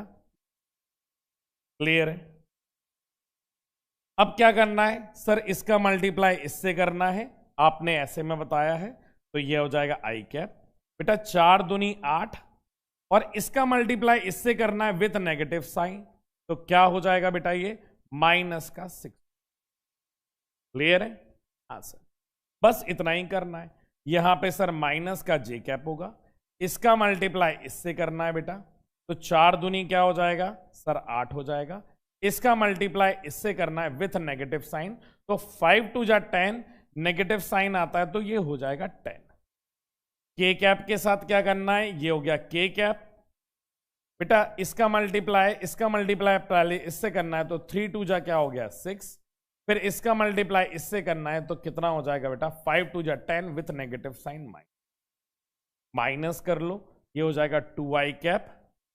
यहां पे क्या आ जाएगा बेटा? ये माइनस और ये माइनस, तो ये माइनस माइनस प्लस का 2j कैप हो गया। यहां पे 6 माइनस 10 माइनस का 4k। आप ये बताओ कितनी तो आसान चीज। अब मैं ये मानता हूं कि यहां पे अगर 5% समझ में आया है ना आपको, तो ये सवाल करके मैं जो मानता हूं कि आपका कॉन्फिडेंस 5 से 25 हो गया होगा। और इसी के बाद एक और अगर सवाल करा दिया मैंने, तो मतलब आसमान छू जाएगा। एक काम करता हूं, कोई न्यूमेरिकली ऊपर से उठाता हूं जो क्रॉस प्रोडक्ट का होगा। देखता हूं जैसे ये है, लो आपके सामने A vector is equals to 3i j 2k and B vector is equals to 2i minus 2j plus 4k। A cross B का मैग्नीट्यूड निकालना है। पहले तो A क्रॉस B निकालूं तब तो मैग्नीट्यूड निकाल पाऊंगा। हाँ सर, तो यहां पे सबसे पहले A vector cross B vector कैसे निकाला जाएगा सर? ये मॉड बनाएंगे आप, यहां पे I कैप, यहां पे J कैप और यहां पे K। क्लियर है? I की वैल्यू रखूंगा तो ये 3 1 और 2 होगा। B की वेक्टर लिखूंगा तो 2 माइनस 2 प्लस 4k होगा। प्लस 4 लिखने की जरूरत नहीं, मतलब 4। आपको पहले क्या लिखना है? आई कैप।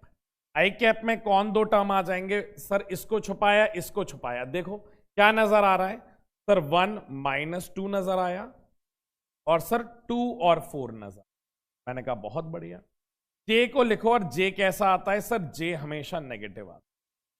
तो जब जे को लिखूंगा बेटा, इसको और इसको छुपाऊंगा, तो क्या 3 2 और 2 4 नजर आ रहा है? 3 2 और सर 2 4 नजर आया मुझे। फिर आपको किसको लिखना है बेटा? के कैप को लिखना है, तो के कैप का कॉलम और ये रो को छुपा दो, तो प्लस का के कैप हो गया। क्या क्या बचेगा सर? ये 3 बचेगा, ये 2 बचेगा, ये 1 होगा और ये माइनस 2 होगा। बस, और कुछ करना ही नहीं है। बड़ा सिंपल सा कॉन्सेप्ट है। यहां पे देखो आई कैप की अगर मैं बात करूंगा, तो इसका मल्टीप्लाई, पहले किसका मल्टीप्लाई होता है? इसका इससे, तो 4 इंटू 2, तो ये माइनस का 4 हो गया। इसका मल्टीप्लाई इससे होगा विथ नेगेटिव साइन, तो यहां पे आ जाएगा माइनस का 4। क्लियर है? यहां पे देखो ये माइनस का जे कैप हो गया। यहां पे 4 3 जा क्या हो जाएगा सर? इसका मल्टीप्लाई पहले इससे होगा तो 2 2 जा 4 हो जाएगा। फिर इसका मल्टीप्लाई इससे होगा विथ नेगेटिव साइन, तो माइनस का आ जाएगा 12। क्लियर है कि नहीं है? हाँ सर। इसकी बात करें सर तो ये आ जाएगा प्लस का के कैप। जी सर। इसका मल्टीप्लाई इसमें करेंगे तो 2 1 जा 2, इसका मल्टीप्लाई इसमें करेंगे विथ नेगेटिव साइन तो माइनस और माइनस प्लस हो जाएगा, तो प्लस का 3 2 जा 6। क्या आएगी वैल्यू? माइनस का 8 आई कैप, यहां पे बेटा माइनस होगा और माइनस माइनस प्लस हो जाएगा, प्लस का 8 जे कैप, यहां पे क्या आएगा? प्लस का 8 के। ये बेटा वैल्यू किसकी आ गई? ए वेक्टर क्रॉस बी वेक्टर के की आ गई। पर आपको तो मैग्नीट्यूड चाहिए ना, तो मैग्नीट्यूड कैसे निकाला जाता है? सर मैग्नीट्यूड तो ऐसे निकाला जाता है, A vector cross B vector का अगर मैग्नीट्यूड निकालना है तो under root of A X square मतलब 8 का स्क्वायर प्लस 8 का स्क्वायर प्लस 8 का स्क्वायर। बेटा 8 कॉमन ले लूं तो बाहर आ जाएगा, अंदर क्या बचेगा सर? 1 + 1 + 1, तो वैल्यू कितनी आ जाएगी बेटा? 8 रूट। तो इतने आसानी से ही आपके सारे सवाल इसके बन जाएंगे। क्लियर है सर? अभी भी मुझे थोड़ा तो डाउट लग रहा है। अच्छा चलो ये वाला सवाल बता दो। इसमें कह रहा है which of the following is a unit vector perpendicular to A vector cross B vector. A vector cross B vector के परपेंडिकुलर हो, तो हम जानते हैं sir A vector cross B vector के परपेंडिकुलर यूनिट वेक्टर कौन सा होगा? सर रिजल्टेंट ही होगा इसका। तो A cross B is equals to A का मैग्नीट्यूड और यहां पे बी का magnitude into sine theta into N cap. यही तो ए क्रॉस बी के बराबर होता है। तो एन कैप की वैल्यू क्या आ जाएगी? A vector cross B vector upon A का मैग्नीट्यूड इंटू बी का magnitude into sine theta equals to N cap. कौन सा ऑप्शन आ जाएगा? A cross B upon A B sine theta, option number. Sir ये कैसे बोला? मैंने कहा बेटा ऐसे बोला मैंने, अभी तो आपको समझाया था कि ए वेक्टर क्रॉस बी वेक्टर का जो रिजल्टेंट आर वेक्टर आता है वो इन दोनों के ही क्या होता है बेटा? परपेंडिकुलर होता है, तो यही रिजल्ट आ जाएगा। क्लियर है कि नहीं है? देख सकते हो आप वो जो अब प्लेन वाला डायग्राम देखना, अब मैं बनाता हूं आपको, कितने प्यारे तरीके से समझ में आएगा। देखो ये प्लेन है, हाँ सर, और इस प्लेन में मैंने क्या किया? दोनों वेक्टर बना दिए। ये मेरा ए वेक्टर हो गया, यार ये प्लेन छोटा बन गया, प्लेन थोड़ा बड़ा बना दें।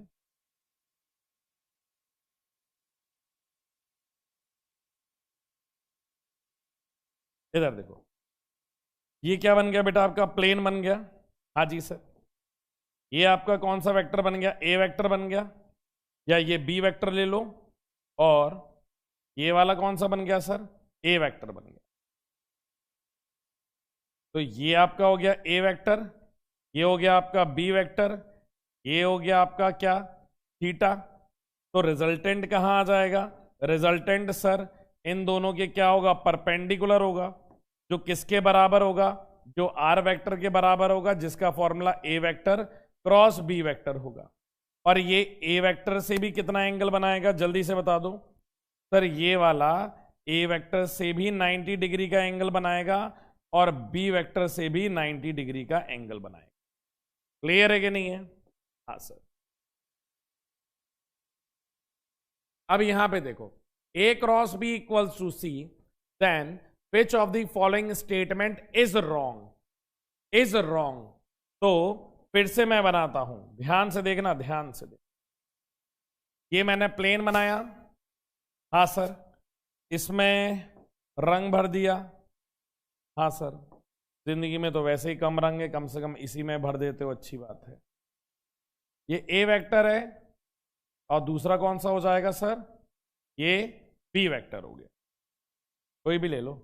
ये ए हो गया, ये बी हो गया, और ये एंगल क्या है बेटा? थीटा है। और इसके परपेंडिकुलरली कौन सा वेक्टर हो जाएगा बेटा? आपका रिजल्टेंट सी वेक्टर हो। ये क्या हो गया? C vector. और इस सी वेक्टर की वैल्यू क्या आ जाएगी बेटा? A vector cross B vector की। क्लियर है कि नहीं है?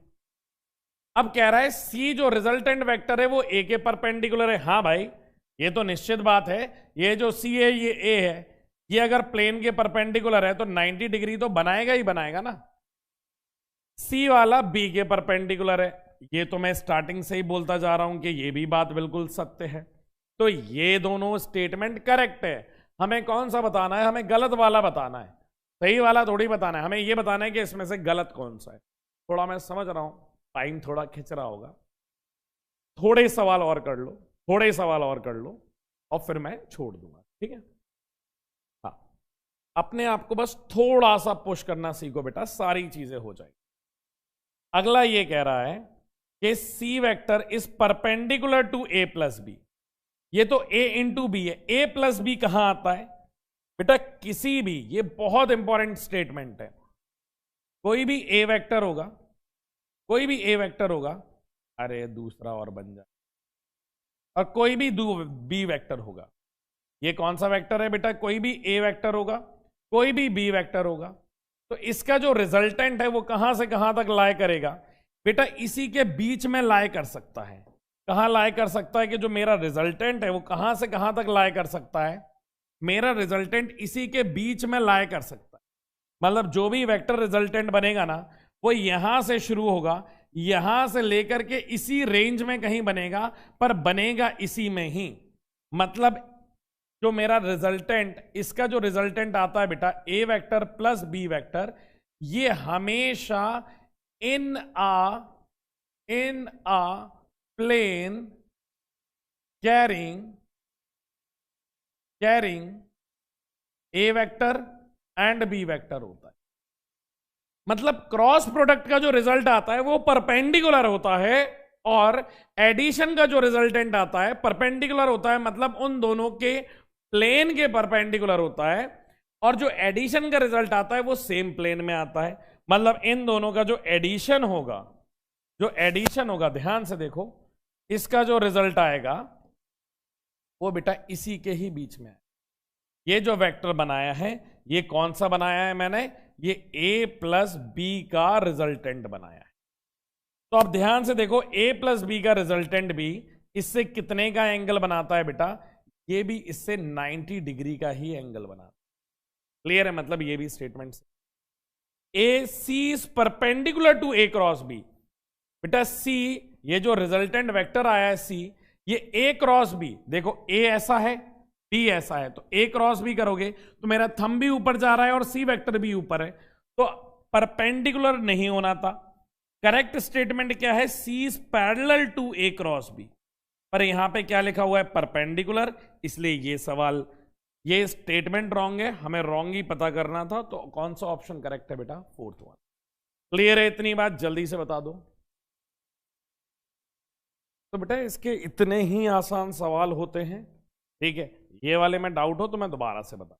अगला देखो क्या कह रहा है बेटा? A cross B and B cross A, then the angle between them.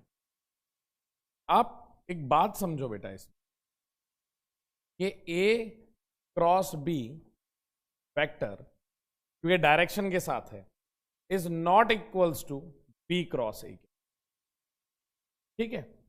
But A cross B का जो मैग्नीट्यूड होता है ना, वो बराबर होता है बी क्रॉस ए।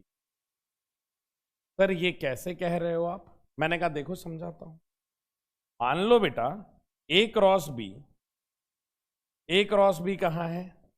ये कोई भी ए वेक्टर है, ये कोई भी बी वेक्टर है, ये एंगल कितना है? थीटा। तो जब ए क्रॉस बी करते हो ना बेटा, तो ए से आप बी की तरफ जाते हो। पेन कहां? जैसे ये है, ये ब्लैक वाला ए था, ब्लू वाला बी था, तो ए पे हाथ रखा और बी की तरफ गए, तो थंब कहां जा रहा है बेटा? ऊपर। पर अगर इसी को बी क्रॉस ए करेंगे, मैंने पहले ही कहा था कि सीक्वेंस को फॉलो करना है, अगर बी से ए की तरफ जा रहे हो तो थंब कहां जा रहा है? नीचे। मतलब ए क्रॉस बी से थंब जाता है ऊपर, मतलब ए क्रॉस बी की डायरेक्शन ऊपर होती है। क्लियर है कि नहीं है? अपवर्ड होती है। और वहीं अगर बी क्रॉस ए करेंगे, उसका जस्ट उल्टा करेंगे, तो डायरेक्शन बदल जाएगी, पर मैग्नीट्यूड नहीं बदलेगा। क्या बदल जाएगी? डायरेक्शन। मतलब ऊपर वाला बेटा जो वेक्टर बनेगा, ऊपर वाला जो वेक्टर बनेगा वो किसका बनेगा? सर ऊपर वाला जो वेक्टर बनेगा, जिसको आप सी वेक्टर कह रहे हो, वो बनेगा A क्रॉस B का। पर सर इसी में अगर आप इसका जस्ट अपोजिट कर देते हो तो यही रिजल्ट कहां आ जाएगा, जस्ट इसके नीचे आ जाएगा, जो कि C डैश होगा, जो डायरेक्शन किसकी होगी, B क्रॉस A की होगी।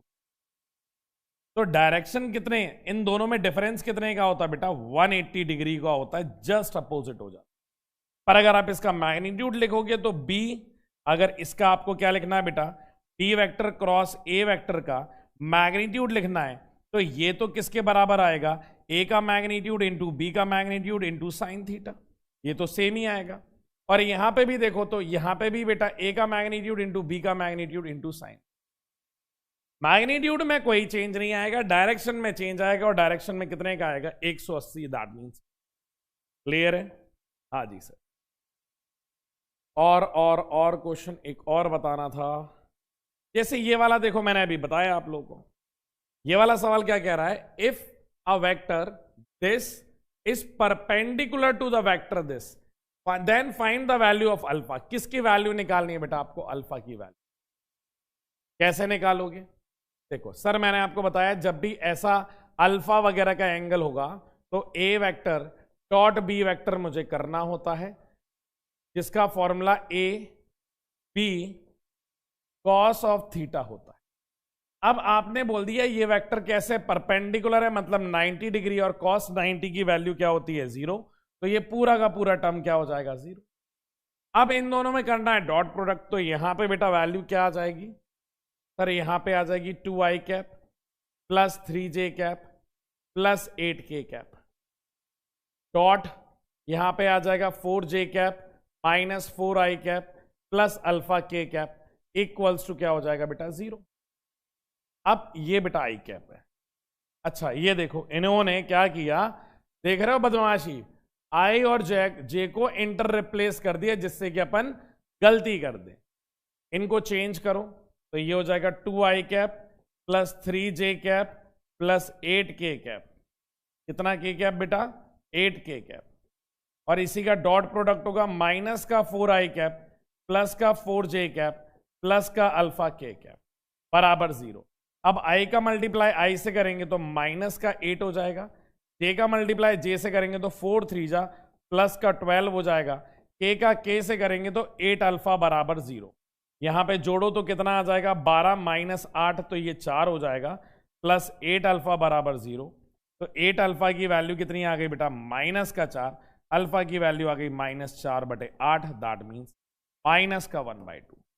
कौन सा ऑप्शन करेक्ट हो जाएगा बेटा, थर्ड वाला। इसी तरीके से हमें करना है। क्लियर है? हाँ जी सर। अगला क्वेश्चन देखो क्या कह रहा है, the angle between the two vector this and this will be. क्या निकालना है, एंगल बिटवीन टू वेक्टर्स। तो एंगल बिटवीन टू वेक्टर्स कैसे निकालोगे sir, A vector dot B vector बराबर क्या होता है, ए बी कॉस थीटा के बराबर। हाँ जी सर। तो कॉस थीटा की वैल्यू, एंगल कितना आ जाएगा, A vector dot B vector upon magnitude of A into magnitude of B. ये सिखाया है एंगल निकालने का तरीका।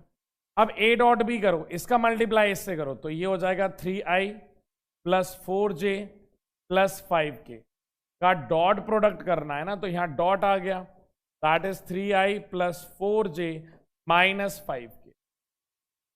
क्लियर है? और इसको डिवाइड कर देंगे अपन किससे, मैग्नीट्यूड ऑफ ए, तो अंडर रूट ऑफ 3 का स्क्वायर 9, 4 का स्क्वायर 16 प्लस 25, और यहां पे भी 3 का स्क्वायर 9, 4 का स्क्वायर 16 और प्लस 20।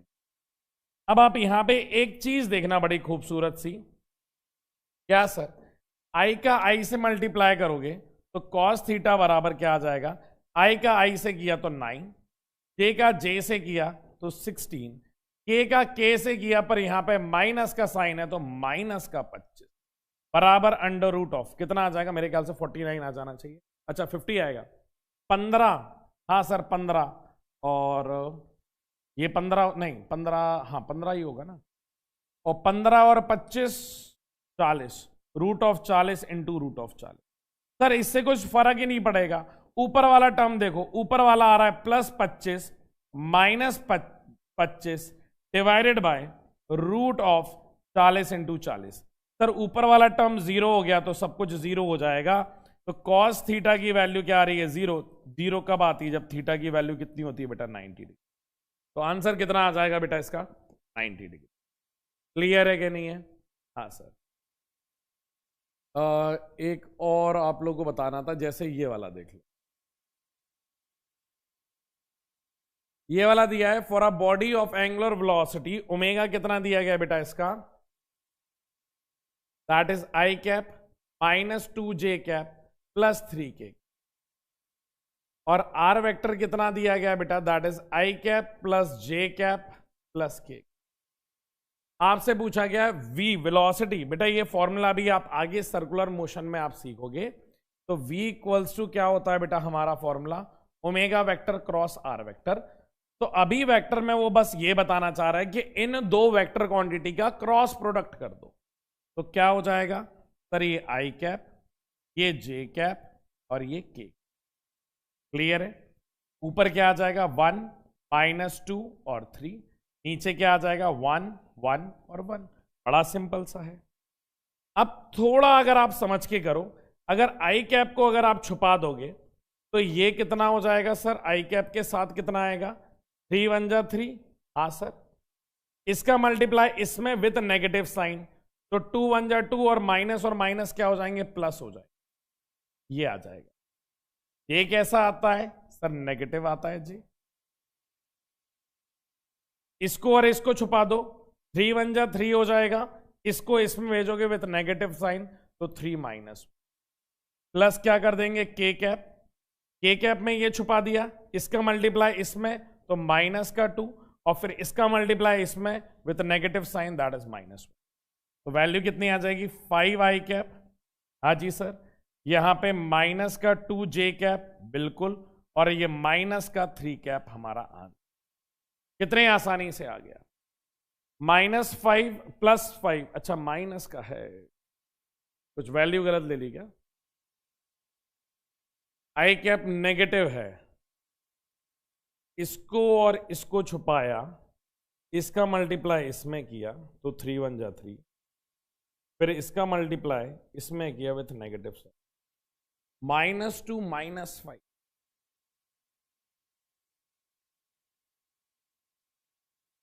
इन्होंने होशियारी दिखा दी। सर क्या होशियारी दिखा दी बेटा, आंसर पहला वाला सही रहेगा। क्यों सर, क्योंकि इन्होंने क्या किया, पूरे इसमें -1 से मल्टीप्लाई कर दिया, तो ये कितना हो जाएगा, माइनस का 5 आई कैप प्लस का 2j कैप और प्लस का 3k। ऐसी चीजें ये लोग करते रहते हैं बताने के लिए, तो ऑप्शन नंबर 1 जो रहेगा वो करेक्ट हो। क्लियर है कि नहीं है? हाँ सर। तो ज्यादा डिटेल में बेटा मैं और आपको बता भी दूंगा, धीरे धीरे धीरे अपन सारे के सारे ये क्वेश्चंस जो बचे हुए हैं ये अपन अपनी अगली क्लास में कर लेंगे। क्लियर है? नेक्स्ट क्लास में बेटा अपन ये सारे के सारे क्वेश्चन देखो, जैसे ये वाला भी एक देख लो इन केस, जैसे ये वाला है, what is the angle between I plus J और के प्लस जे, कैसे निकालोगे सर, आसान है, कॉस थीटा वाला फॉर्मूला, ये ए वेक्टर हो गया, ये बी वेक्टर हो गया, तो आ जाएगा आई प्लस जे और ये क्या हो जाएगा के प्लस जे, आई प्लस जे कैप इनटू के कैप प्लस जे कैप अपॉन मैग्नीट्यूड। बेटा इसमें कुछ नहीं है तो 1 का स्क्वायर प्लस 1 का स्क्वायर, यहां पे भी कुछ भी नहीं है तो 1 का स्क्वायर प्लस 1 का स्क्वायर, तो आई यहां पे तो कोई आई है नहीं तो आई आएगा नहीं, के भी नहीं आएगा, जे का मल्टीप्लाई जे से होगा तो 1 हो जाएगा, नीचे क्या हो जाएगा 1 + 1 दैट इज √2 इंटू 1 + 1, यहाँ पे भी √2, √2 इंटू √2 1/2। कॉस थीटा की वैल्यू 1/2 कब आती है, जब थीटा की वैल्यू होती है 60 डिग्री। आंसर क्या आ गया फर्स्ट। चलो इसी तरीके से करना है, जैसे इधर पे एक और देख लो कि बेटा ये फोर्स दी गई है, displace an object to a distance of this, the work done is equals to, तो वर्क डन का फॉर्मूला क्या आता है sir, F vector dot S vector होता है, तो F कितना है 3i + 2j और डॉट प्रोडक्ट हो जाएगा 2i - 3j का, तो इसमें मल्टी का तो 3 2 जा 6 हो गया और ये माइनस और माइनस का 6 हो गया, तो 0 आ जाएगा। Option number 1। तो अभी देख लो बेटा, ये सारे ट्राई कर लेना, टेस्ट में भी आपका इसमें हेल्प मिल जाएगी। और बाकी अपन सारी चीजें मंडे को जब अपन मिलेंगे तो अपन ये सारी चीजें डिस्कस करेंगे, बिल्कुल परेशान। क्लियर है? जाते जाते खास आप लोगों के लिए ये बात कहना चाहूंगा कि आप जिस इंटेंसिटी से पढ़ाई कर रहे हैं, जिस शिद्दत से मेहनत कर रहे हैं, उसके लिए मेरी तरफ से आप लोगों के लिए 2 लाइन, वो ये है कि मैंने उसे जब जब देखा लोहा देखा, लोहे की तरह जलते देखा, ढलते देखा, पिघलते देखा। मैंने उसे जब जब देखा गोली की तरह चलते देखा। तो बेटा मिलते हैं अपने अगले लेक्चर में, लाइव लेक्चर रहने वाला है, मंडे को मिलते हैं। आप बढ़िया से पढ़ाई करिएगा और अपना ख्याल रखिए। Tata bye bye, see you.